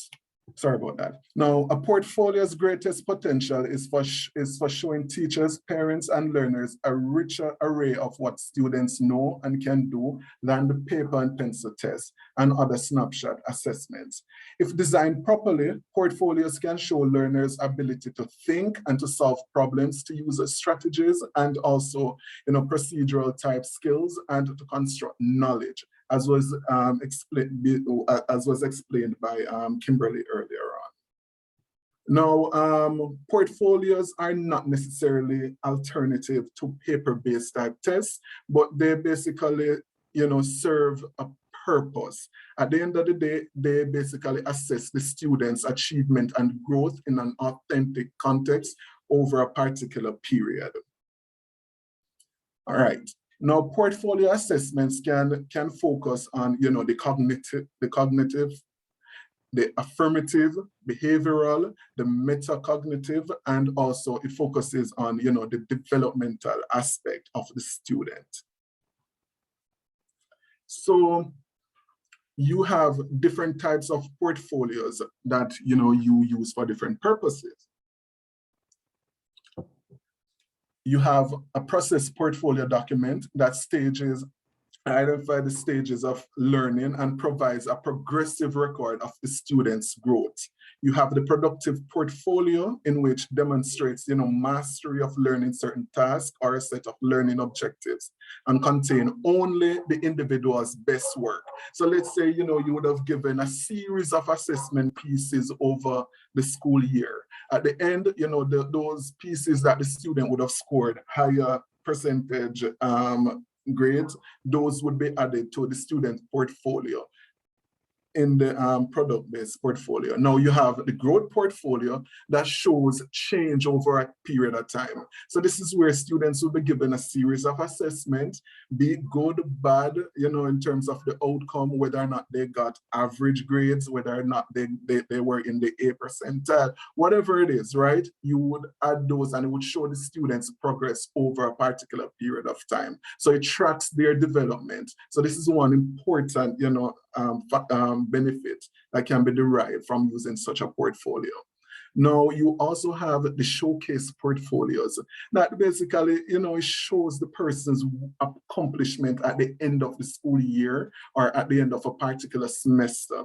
Now, it basically where you prepare a sample of your best work for like employment and college admissions and those sort of things to show what the student is capable of doing. You have those evaluation portfolios, like what I think Kimberly gave her students, in which you use to basically document achievement for grading purposes and also to document progress towards a certain standard. And you also use these evaluation portfolios to place students appropriately. So let's say at the end of a school year, in terms of progressing persons to a different stream, based on their portfolio outcome, you could use those grades, to do that. Right. Now, In terms of developing portfolio assessments, right? You want to ensure that you decide on the purpose of the portfolio. And with anything that you're doing, you need to put things into context, right? So you need to understand why is it that you're going to be administering or asking the students to create a portfolio. You need to ensure that, you know, the learners play an active part in assembling their portfolio, right? So you need to ensure that the learners actually identifies, you know, the purpose for doing the portfolio, which increases the authenticity of the task that they're going to be doing, right? Now, it basically achieves certain classroom level purposes at the end of the day.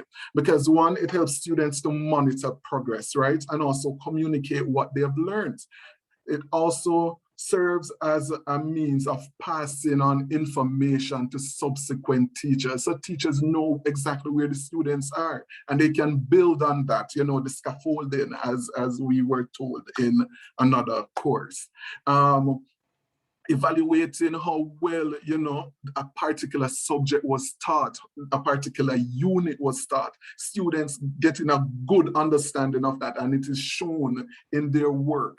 Too often, sometimes, you know, you do a test and that's it. You just get the grade and you know, there's nothing to come of it. But when you can actually compile a portfolio to show the students' progress over a particular period, it actually works out. And also, again, assigning a course grade. Now, in identifying the portfolio as an assessment now, we are going to be looking at step 2. So we have to now focus on, for example, the cognitive skills and the dispositions, right? So what are some of the criteria that you'll be checking for, some of the areas that you'll be assessing or looking for in the portfolio? So you're looking for like knowledge and organization under knowledge construct. In terms of cognitive strategies, what you're looking for, the student's ability to analyze things, you know, you're looking for the student's ability to interpret data, their planning skills, their organizing skills, and also revising, right? Those are some of the things that you would be looking for. Now, you would also be looking for procedural skills as a method or a criteria. So clear communication, depending, let's say you're giving the students an essay as an entry in the portfolio. Clear communication be one of those things that you actually check for. You know, editing skills, depending, you're looking at drawing skills, speaking, building, those sort of skill sets, procedural, what it is that they do, how they do it, you know, looking at the metacognitions, like self-monitoring, students' ability to actually monitor themselves, ensure that they meet deadlines, you know, be able to self-reflect, talk about what they have learned in completing the particular assignment or in doing the particular lab or conduct, you get me? Those are some of the things that you are able to decipher from a portfolio.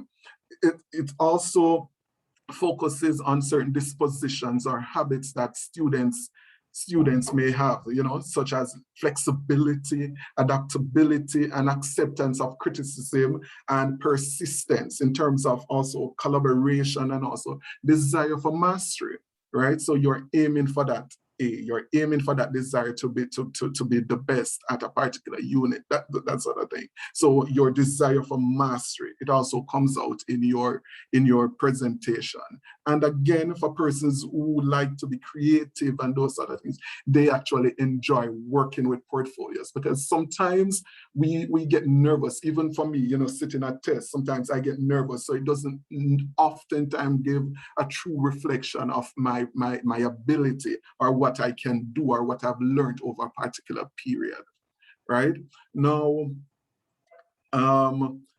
in order for you to decide, you know, what products to put in the portfolio, like the type of pieces that you will add to your portfolio, you are going to be taking 2 key things into consideration, right? So you're going to be thinking about ownership, and you're also going to be linking the portfolio to instructions, right? So you specify contents to your that you'll need for the portfolio.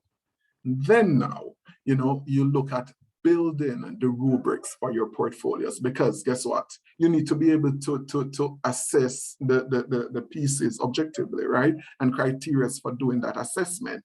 Now, first, you need to list your primary traits or characteristics that you think are important for each cognitive learning outcome. You do this by ensuring that each content, you have a particular category within the portfolio, and also you construct a rating scale that describes the range of students' performance that can occur for each particular trait that you would have identified. All right. Now, our colleagues looked at the various types of assessment rubrics, and they outlined, the holistic rubric, the yes/no sort of checklist rubric. So we won't be going over those rubric. What we'll be doing is we'll be showing you examples of rubric that you can, or assessment pieces that you can use to assess the students, quality of work. Are you seeing my screen good at the top? So this is an example of for a student who is required to write, let's say, write an essay about a particular topic. It could be a topic in biology, it could be a topic in any subject area that you have.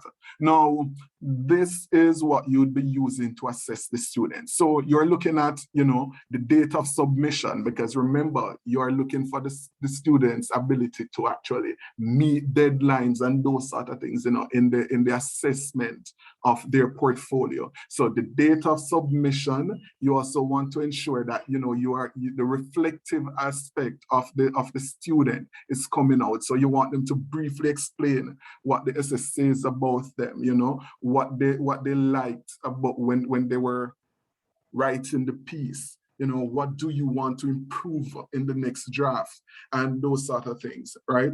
And in terms of now the parameters that you would be assessing, you would like, for example, look at the quality of the reflection.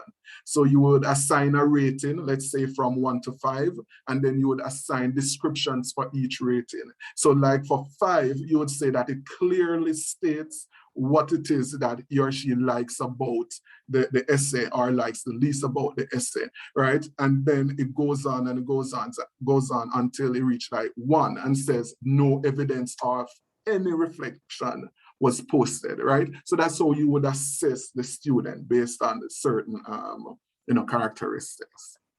And when you get the slide, you can actually revisit some of the ratings that we have placed there. Now, at the end of the assessment, right, you will have a cumulative rating form. Sorry, just a minute, Romar, just to a point, go back to that. Yes. Okay, so students, when you look at this, I just want to reinforce what Romar is showing you here. The one on the essay, this is the essay one. Yes, Doc. No, this is an essay, and you might think to yourself that it can't be done in the form of a portfolio. But why would it be a portfolio? Let me just ask you.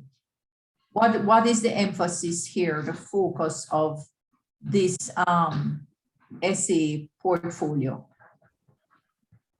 Why does it become a portfolio? The conditions under which the essay is done, as well as the ability of the students in collecting and having them to show for future reference. Right. So what kind of portfolio would this be? There is more than one kind of portfolio. So if you were to put a label on this portfolio, what kind of portfolio would this fall under? Yes. No.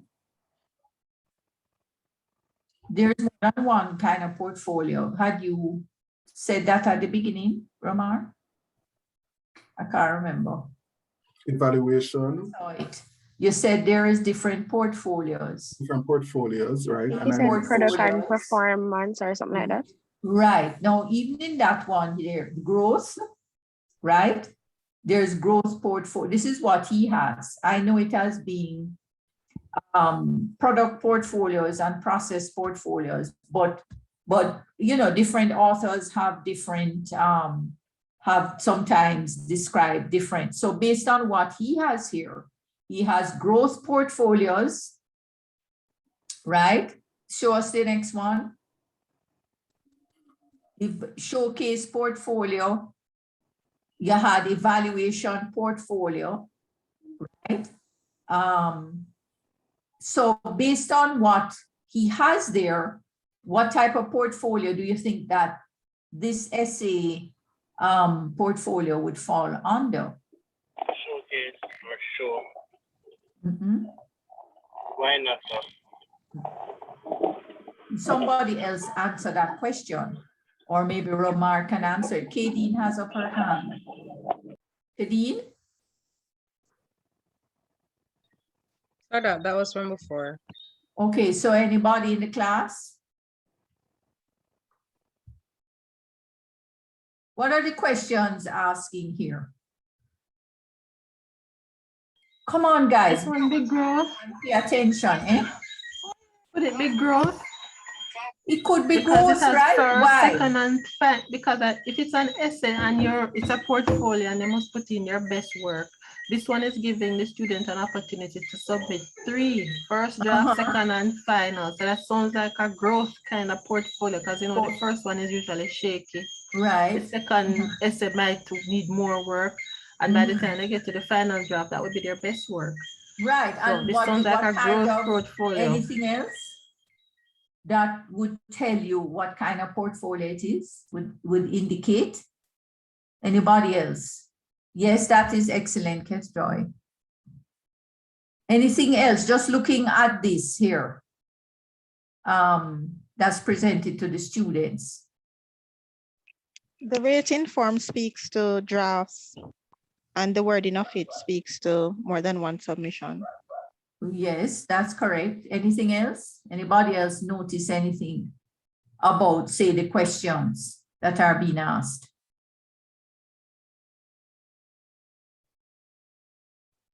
The question That is may be- actually forward thinking to say, what would you do in the next? So It's about forward thinking, and it's about self-evaluation, right? Yes. Or self-assessment. So Right. look back now at what, let's look back at the types of portfolios you have there. So Evaluative. portfolio, that's looking at the process. And it could be somewhere between an evaluation, documenting process towards standards, documenting, but I don't think so. Go back again. Go back to the other form of portfolio, the other slide. Not this one, but look at this one. To help to develop process skills such as self-evaluation and goal setting, to identify strengths and weakness, to show growth over time, right? To track the development of one's products or performances. So based on all what we're seeing here, we can see that it's a growth portfolio and that it's focused on the process over time, the development of the students' work, to see how they're coming along, how they're progressing. All right? Thank you very much, Romar. Continue.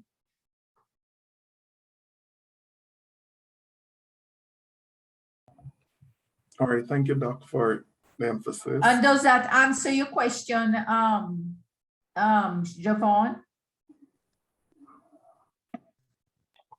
Yes, it does. Okay.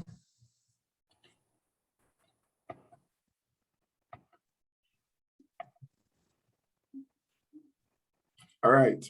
So at the end of doing the assessment pieces, students would have done 3 drafts: first draft, second draft, and your final draft. Now, based on the assessment criteria, you would assign a rating for each. Now, an example is given. So it says that let's look at reflections. For the first draft, student was given a score of 3 or a rating of 3. For conventions, they got a rating of 3. For organization, the student got a rating of 4. And for planning, 4, right? An average of that grade was taken. So the student got somewhere about 3.5. And for second draft, the student got 4.25. And for the final draft, the student ended up with 3.75, right? Now that's what the average that they would get for at the end of the assessment. However, now for each content category that you include in your portfolio, learners will receive a score for each draft and the final product. You will have to decide how to aggregate these scores into final scores or to grade, for each content area, and then grade for the overall portfolio. Now, if you make a decision on weight in terms of percentage, example, the first draft counts for 20%, the second draft counts for 30%, and the final draft counting for, say, 50%, you ensure that all percentage add up to 100, because at the end of the day, you want to capture 100% scoring. Now, take an average. What you'll do is you will take an average of the score. I'm not necessarily the best maths person, but I'll try my very best to explain how this works, and I hope you can follow the process or follow the madness.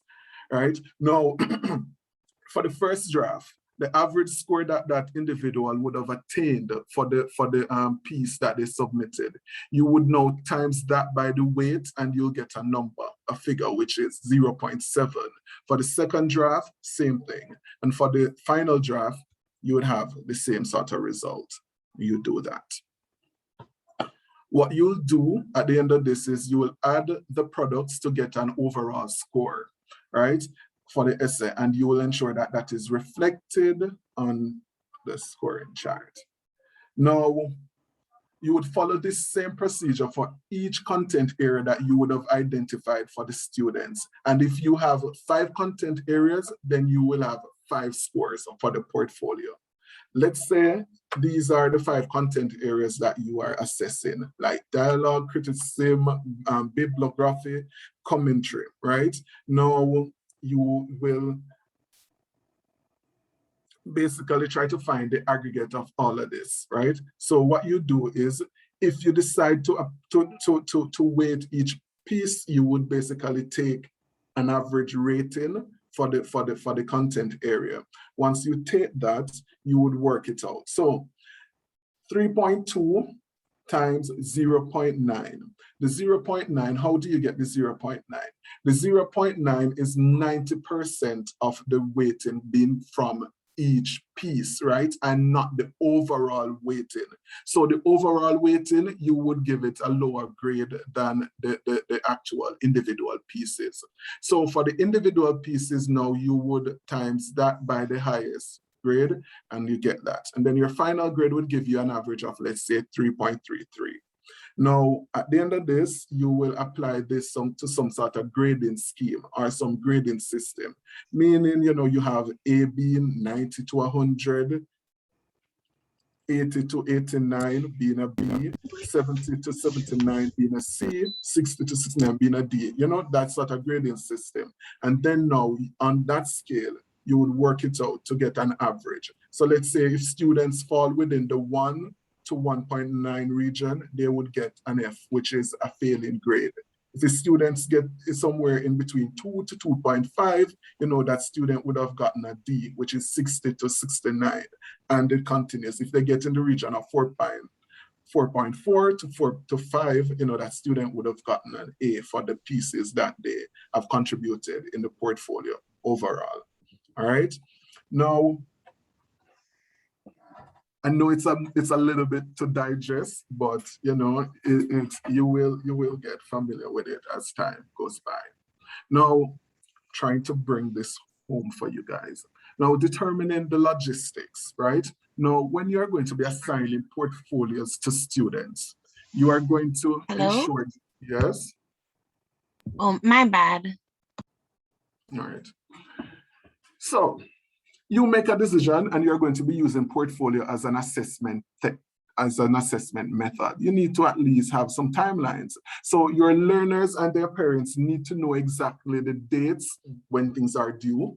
They need to ensure that, you know, it reinforces the learner in the learner's mind, the link between your teaching and what is required for the portfolio. So at some point, as the facilitator for the course or the teacher for the particular subject area, you may have to do some revision, but you know, it's flexible along those lines. In deciding to use a portfolio also, you get the opportunity to determine when and what period in which, you know, the assignment or the portfolio would be submitted, right? So whether or not they're going to be submitting the portfolio in a secure binder, whether or not they're going to be using a particular basket, how will you handle late assignment, all of that you would have to think about before, you know, you administer the portfolio. You would also think about where the final product is kept. Every single aspect of it. You know, we look at planning our lesson in another course, and this is how it all ties in together, you know, in terms of the planning and executing and everything. And also asking students to develop a portfolio, you need to also take into consideration the particular audience that, you know, you're catering to. So you're going to be looking at, for example, whether or not it's just for you, whether or not it will include learners' parents. Learners will definitely have to be a part of the process. And you will also take into consideration whether or not you are going to be sharing the portfolio with other administrators and our future teachers, right? Now, for audience outside of the classroom, when they are creating their portfolios, it would be advisable that you instruct them, you know, to create like a content page so that it serves as a guide for persons, you know, to actually be able to review the portfolio and understand the links. Now, you also need to determine what samples will make up your portfolio. Now, there are no limits as to what can be included in a portfolio. So you can have a situation where students submit their essays, where students use homework, letters, you know, various projects that they were assigned. And, you know, in some instances, you can have situations where portfolios are even audiovisual portfolios, you know, videotapes, DVDs, or three-dimensional pieces. You know, they get to build things, you know, build posters to demonstrate a particular topic and all of that. So all of those things, you can actually mix them to actually create a portfolio, you know, find some interesting activities to get students involved. Right. Now, almost at the end, there is a checklist that is recommended for you to use, you know, just to ensure that you are meeting the right criteria, doing what you need to do in terms of assessment, using portfolios as assessment pieces. So what you can do is you can actually check these things. So you can look at, you know, what is the purpose of the portfolio? You know, you communicate to parents, evaluate by my teaching, you know, whether or not you assign course grades, all the checklists. So you're checking them off. You're also checking off your cognitive skills, what you're checking for, you know, whether or not you're looking for deep understanding. What sort of deep understanding are you looking for? You specify so the students know exactly what it is that is expected of them. If you're looking for procedural skills, you know, you specify the procedural skills that you're looking for or that you will be assessing them against, right? If you're looking for communication skills, whether written, oral, or whatever, you specify, right? So they know, right? If you're thinking about, you know, the student's disposition, whether or not they're persistent, you know, the flexibility, whether or not they have collaborated, whatever you're looking for, right? You would identify, use your checklist to just check it off, check it off, check it off. So at the end of the day, fair assessment, you know, can be done. So there are a few other criteria that I'm sure, you know, you will get an opportunity to review. But in terms of, you know, the rating of the portfolio itself as a whole, you would look at some of the things like, you know, the variety of entries. You would look at, for example, the growth in reflection. You would maybe assess the growth in their skills and performance, because let's let's think about it. In an essay, you want to actually look at the writer's writing skill over a particular period, especially if you're teaching a particular concept like persuasive writing, right? So you'd want to see how the students progress over the particular period, whether or not. So you actually look for all of that. You look for the students' ability to organize the content, you know, and all of that. So you check for that. And also, you know, the little presentation skills and all of that. Yeah, definitely something to be considered. And there are other criteria that you would check for. Now, there are three most common type of reasons for utilizing portfolios. Normally, they are for selection purposes, you know, for reflection purposes, and also conferencing about a particular content or process. Now, in order for selection to take place, in order for you to choose the type of pieces that you would use or that you would include in your portfolio, you want to ensure that, you know, you ensure that samples are taken. At what points will the samples be taken? Whether or not you're going to ask them to turn it in, you know, once per week, those sort of things, right? At periodic intervals, whether or not you're going to be taking your samples at the end of the quarter, at the end of the semester, or at the end of the school year, depending on, you know, what sort of strategy you are implementing as the educator. Now, in determining the pieces that are to be included in the portfolio, you would want to allow the students, you know, give the students some sort of leverage as to select the right pieces that they want to include in their portfolio. So you ask them to reflect on the work that they have selected, right? So students will select their pieces depending on various criteria.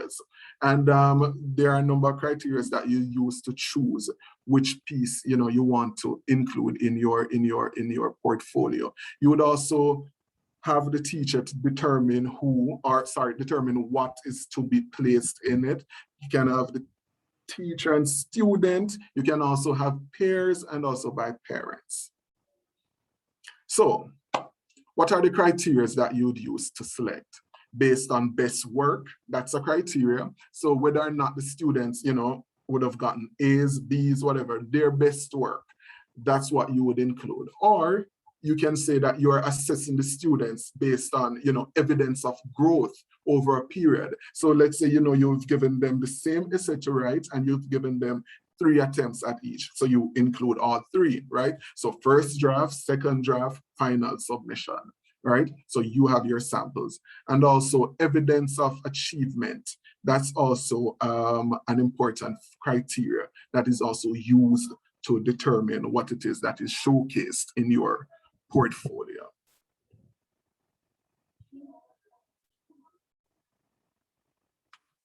All right.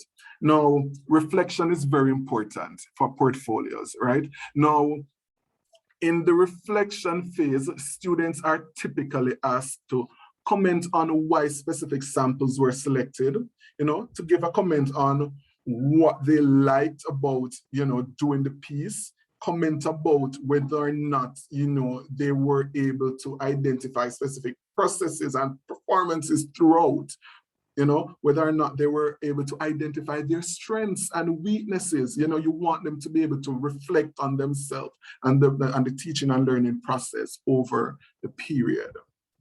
And in reflection, it is always, always, always, always good to help the students to develop certain skill sets, such as, you know, instructional and also practice of skills, you know, giving feedback on one's practice and also reflection on, you know, practice feedback.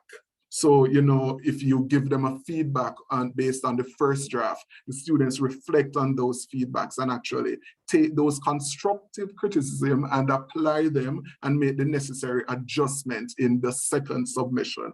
And you would hope that they do it again for the third. So that's how it works, right? So it's a system where you are giving the student constant feedback. You're helping to nurture. So you identify the areas that they are strong in and say, yeah, man, you have it down pat with your referencing. Now you need a little more structure in terms of your arguments. So they will now focus on that for the second draft. You get me? Things like those.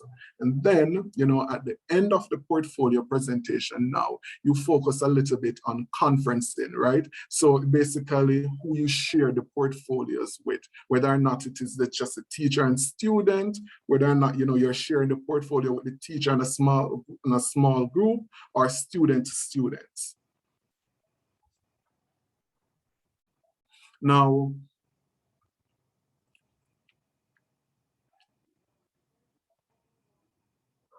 when you're given portfolios, you would naturally have to decide who will have access to it and when, you know, how the portfolio progress will be tracked.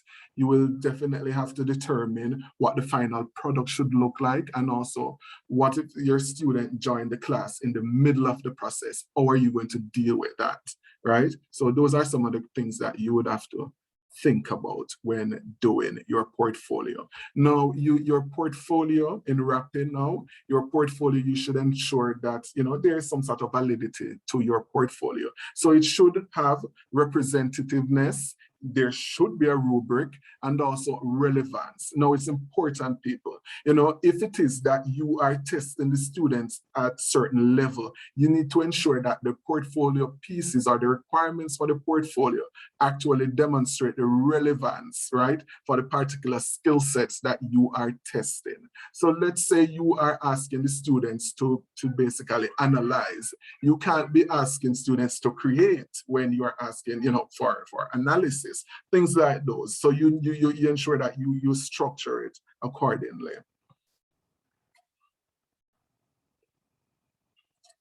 Now, this will take us into observation as a form of assessment, and I will hand over to Chrisanne, who will walk you through this portion. Chrisanne? Yes, I'm here. Can everybody hear me? Yes, Chrisanne. Hearing Okay. you. Thank you for letting me know. Sometimes my computer hates me. All right. So this portion is about to be very short, and let's just walk through observations quickly. All right. So observations basically allow us to view learning in action. All right. It's very informative, and it plays an integral process of teaching. So that helps us. It helps guide both the teacher and the learner. All right. And it also allows the teacher to record the observations that he or she makes, and that also would help with future lesson planning as well. All right. All right, so observations, the assessment can be characterized by two types. So there are incidental observations and there are planned observations. All right, incidental observations occur during deliberate activities of teaching and learning, and that interaction and the interactions between the teachers and the students. All right, when an unplanned opportunity emerges in the context of the classroom activities, right, where the teacher observes some aspect of the individual student learning. All right. As it relates to planned observation, this involves the deliberate planning of an opportunity for the teacher to go and observe, you know, the specific outcome, the lesson, the learning outcome. All right. And this planned opportunity can occur in the context of the regular classroom activity or through the setting of an assessment task, example, a practical or a performance activity. All right, can you go to the next slide, please?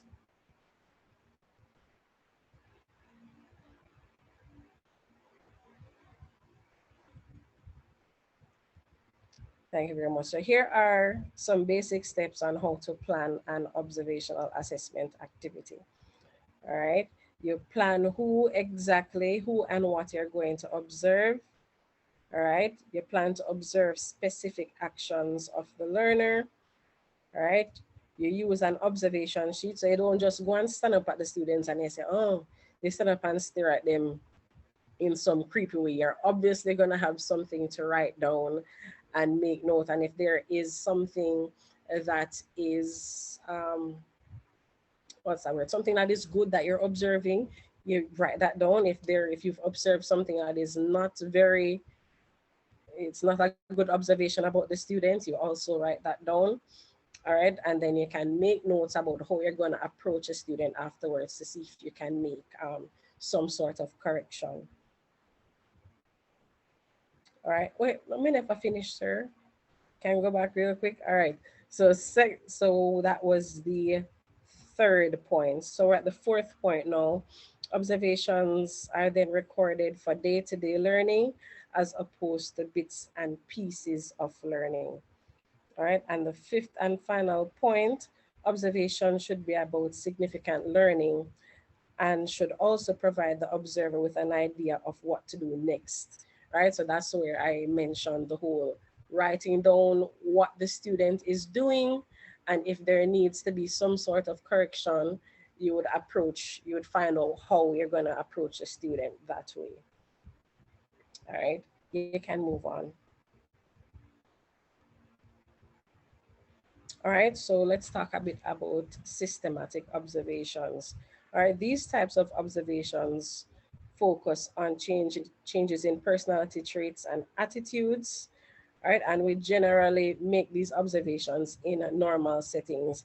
I know many times when we're observing students, they can often change their behavior when a teacher walks into the room or any adult walks into the room, right? Or if they realize what is happening, some form of behavioral change will occur.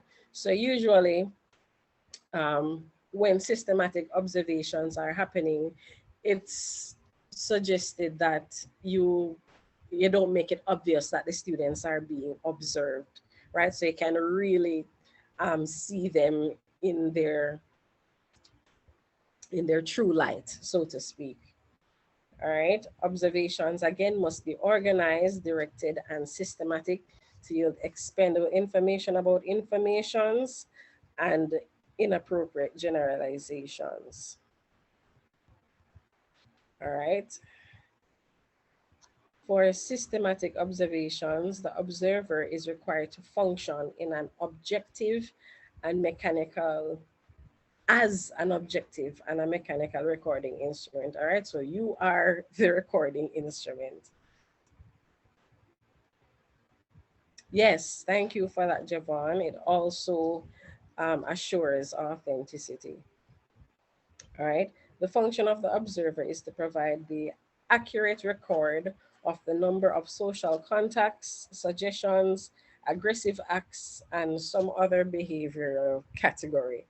All right. This is mostly used with infants and young children. I was watching a video earlier. Don't mean to just give away the answer to the question, but an observation was being done among some kindergarten students, and the teacher was observing her students, and the child was playing with the blocks, and then out of the blue, the child just started slamming the blocks off the table. And the teacher got very upset with the student, and she was telling the student, remember that you need to take care of the classroom property, and if it's not your property, you still take care of it, blah blah blah. And the student picked up the toys and just went to sit down by himself. All right, but the teacher was also being observed by a specialist, and what the specialist picked up what the teacher did not. And the specialist had noticed that the child came into the classroom sad, right? Before anything, before any playing had happened, the child came into the classroom sad. And after, you know, discussing with the student, the observer found out that the child had just said goodbye to his father because his father was leaving for about 2 weeks for a business trip, right? So when you're observing students and the students and their behavior, you have to take into account other factors. So it's not just the environment that they're in now when it comes on to their behavior, but what happened before they came to school. All right. Yes, you can move on because it's after 7, so let's finish up.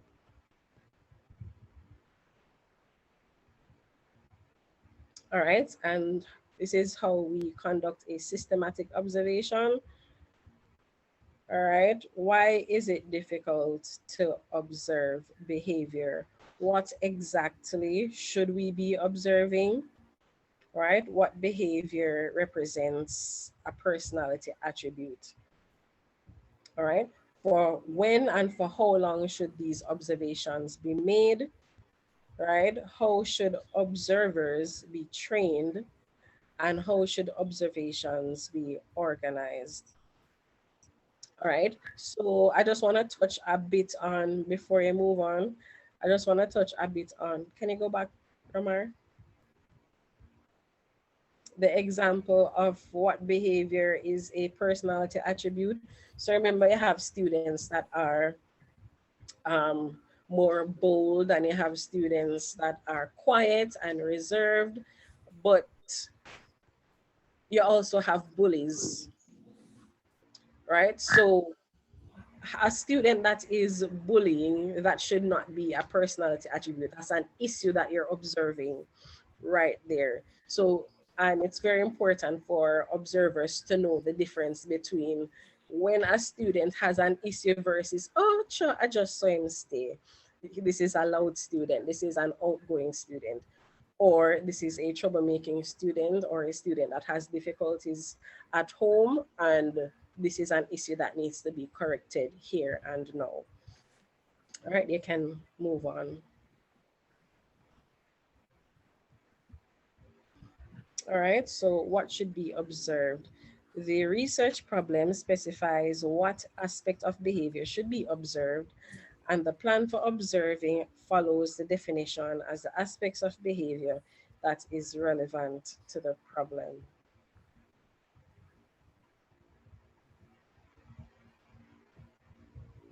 All right, and I just touched a bit on this, so you can move on. All right, so how long should observations be made, right?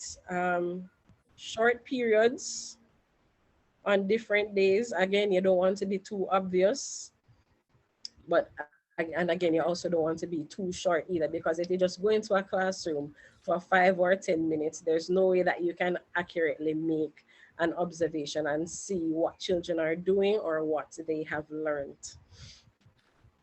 All right, you can move on. All right, and it's just going to touch a bit on how observers should be trained. All right, so when you're training observers, you would like to provide them with records about the same samples of behavior. So if you see this, this is what this means, and so forth. So you can either give them videos of different types of behaviors, right? Or maybe even a written example of a case study of children behavior. All right, you can move on, Ramar. All right, so this was a little rubric that I found. Again, it's about early childhood observation. It's a bit, Ramar, can you zoom in on it a bit? I'm not sure. It's really, the writing. Unfortunately, I'm unable to zoom.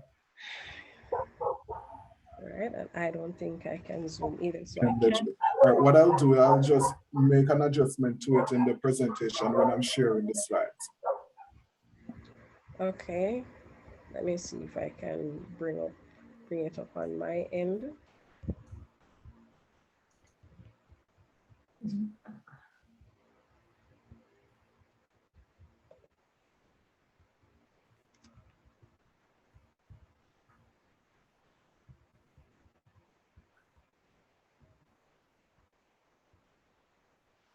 All right, so from what we're seeing, I'm just gonna do my best because I was able to read it before, but I don't know what happened if it's the internet. But anyway, this is a scale rubric, right? So we're grading on a scale of 1 to 5, right? And they have the observation criteria in the left box to the far left. All right. So the first objective, the first observation criteria, it is objective and specific regarding children, materials, time span, etc. All right. And with your observations, let's start from 5. So you're basically, grading your observation, right? So in box 5, it says observation contains extensive details about the specific events that creates a clear, unbiased picture of the event. So you're not necessarily using this rubric to grade the children, but it is grading the observation. All right, so this wouldn't be relevant then. Right. Go back to what you were doing before, please, just a sec. The slide where you were, okay, the one where you're talking about the criteria and the teacher observing student in a systematic way. What type of marking system or observation protocol do you think would be suitable? Not this one, not how to plan. Yes, okay, so this one where she's explaining here that you observe in a systematic fashion, and you observe things like personality traits and attitudes, and of course behaviors, and things like changes. Go to the next slide after that. Okay, so you are asked to be objective and mechanical recording, like a mechanical recording instrument, right? And it says in the next line that you provide an accurate record of the number of social contacts, suggestions, aggressive acts, or some other behavioral category, right? Because the focus would be on behavior, right? Behavior, whether it be in terms of the child's moods or social contacts, that sort of thing. So what do you think would be a sort of a marking scheme, or what sort of protocol or instrument would you use that would be suitable for marking a student through by way of observation? Let us say it doesn't have to be behavior. This would be more in a psychological context, but it can be taken into consideration, say, the sciences. It can be observing the different parts of an experiment in the lab, for instance. right? Yes, those in science. Am I correct? How would you use observations? That's what I mean. Where would you use them? Yes, we mostly use them when we're marking for use of the lab equipment. If you're using it correctly, say for example, if you're using a measuring cylinder, are you reading the meniscus at eye level? Right. Or sitting on the line, stuff like that. Mm-hmm. Anybody else have any example based on their own specialized areas?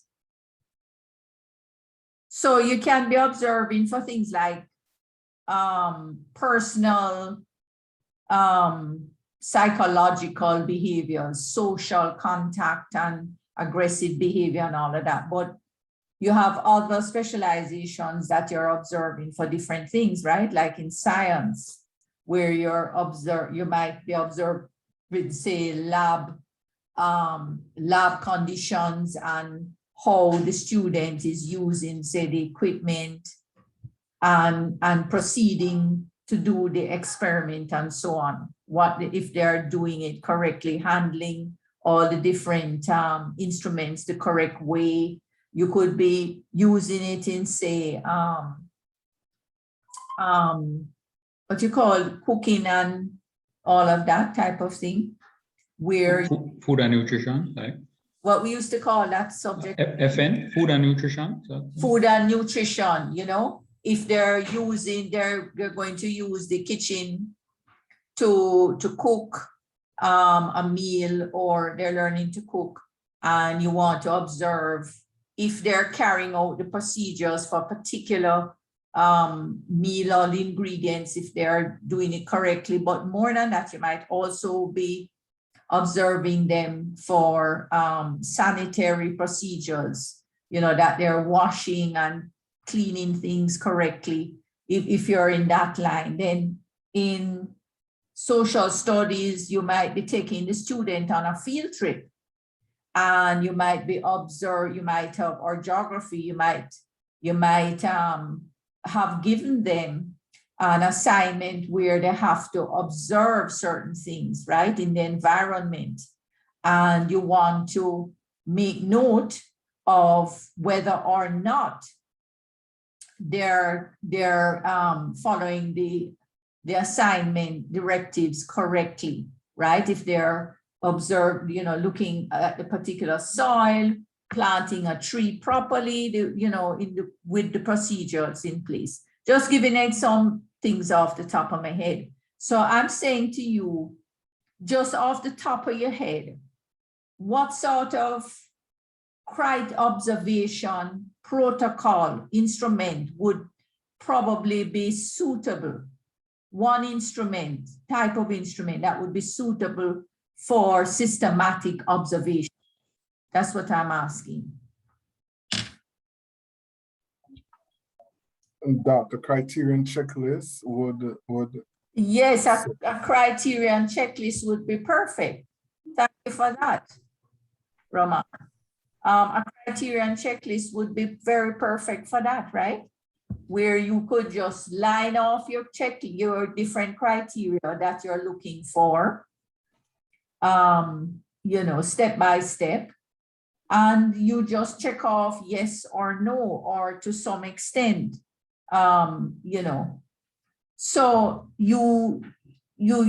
this is you have different forms of noting, right? How the process is carried out. So it would be a different form of checklist or marking scheme than one that you would say use with a portfolio, unless it's something that is actionable. So anything that's happening actionable. So you're watching you're conducting a drama assessment, a class, and you have to assess the students doing drama on the stage.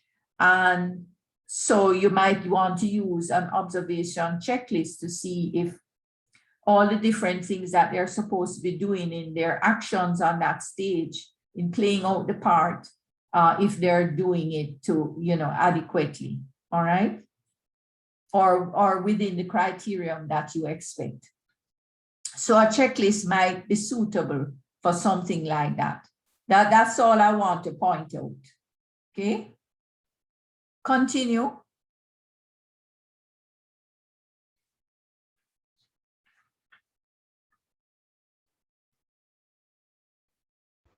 All right, so let's move on to interviews. All right, so let me start with the definition. So an interview, a formal interview, consists of a series of well-chosen questions and often a set of tasks or problems which are designated to elicit a portrait of a student's understanding about a scientific concept or a set of related concepts. All right, so why would we want to use interviews? All right, in-depth structured interviews with a handful of carefully selected students will help you to readily judge the extent of understanding of your students and have developed with respect to a series of well-focused, conceptually related scientific ideas. All right, this form of assessment provides feedback that is especially useful to instructors who want to improve their teaching and the organization of their courses. And I generally, so the interview doesn't have to be so even though you're going to construct and choose your questions, it doesn't have to be a formal interview.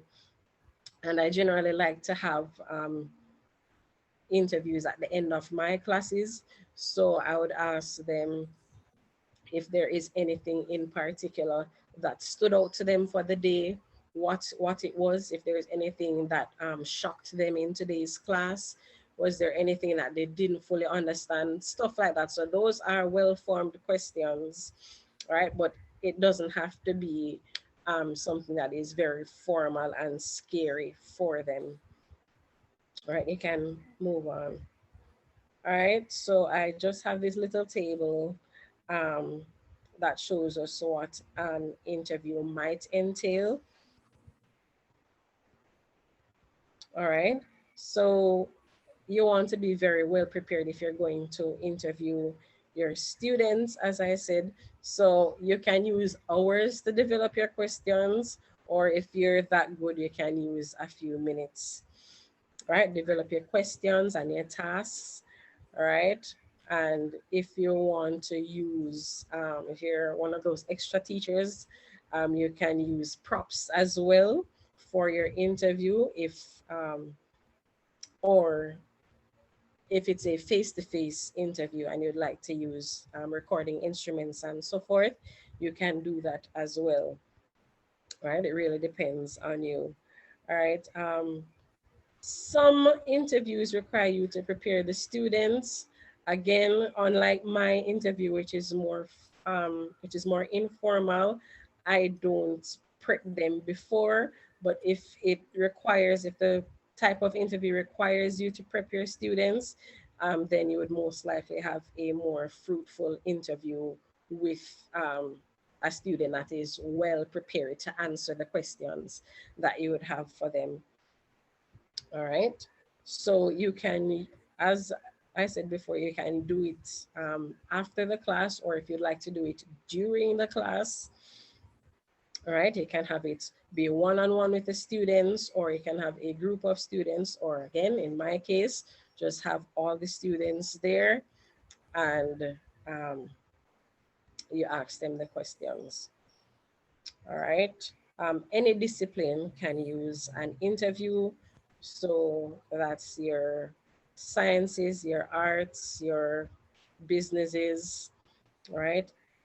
Are there any special requirements or technical requirements for interviews? Again, it depends. Some interviews will require a small space.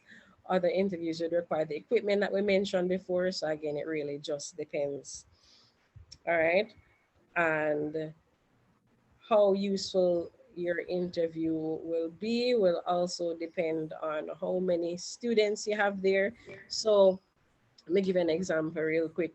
If you're having an interview, trying to figure out what the students understand, if they understand anything, and everybody is talking at once, that situation would not be very useful because you can't hear anybody if they're all speaking at once, right? So if you have that type of classroom where you would need to have them raise their hands to answer the interview, or if they're, you know, well-behaved students, and if somebody starts talking and then somebody else stops to allow the other person, and you have that system work for you, that's great. All right, but you have to take into consideration your audience. Who are these children, or who are these students that you're speaking to?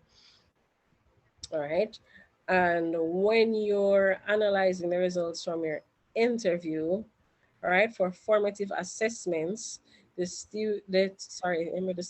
instructor might want to review the tape, if there is a tape, all right, and pay special attention to the misconceptions, all right, because at the end of the day, you still want to know what the students understood from all of the time you just spent teaching them. All right, so it is very important to pay close attention to what they don't understand.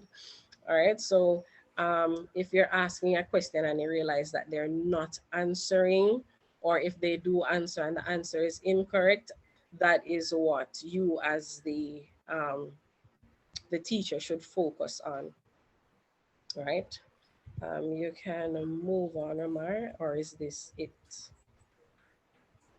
All right, this rubric that I got can be it can be adjusted. Again, it's another scale one. This was an interview rubric for, I think it was a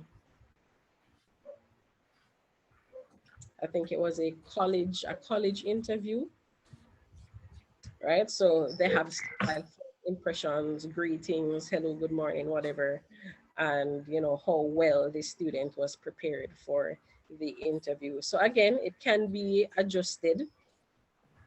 It can be adjusted to your subject matter. I look just like a pajama. Or somebody just sent something. Oh, because they have on that blouse too. All right, that will take us to the end of the presentation this evening, guys. There is an activity that I wanted you to do, but in the interest of time, I'm going to ask that we shelve that until, let's say, for the first 10 minutes of class next week. Yes, yes, Omar. Yes, yes. So we'll just remind me to attend immediately, and let's just be on time next week. Let's start right on time. Any emergency, hopefully don't have any emergency next week. All right, so good night, everyone. Enjoy the rest of the week. Be Good night. productive and keep safe and well, okay? Okay, Doc, thanks. Good night. Bye. Blessings. Blessings.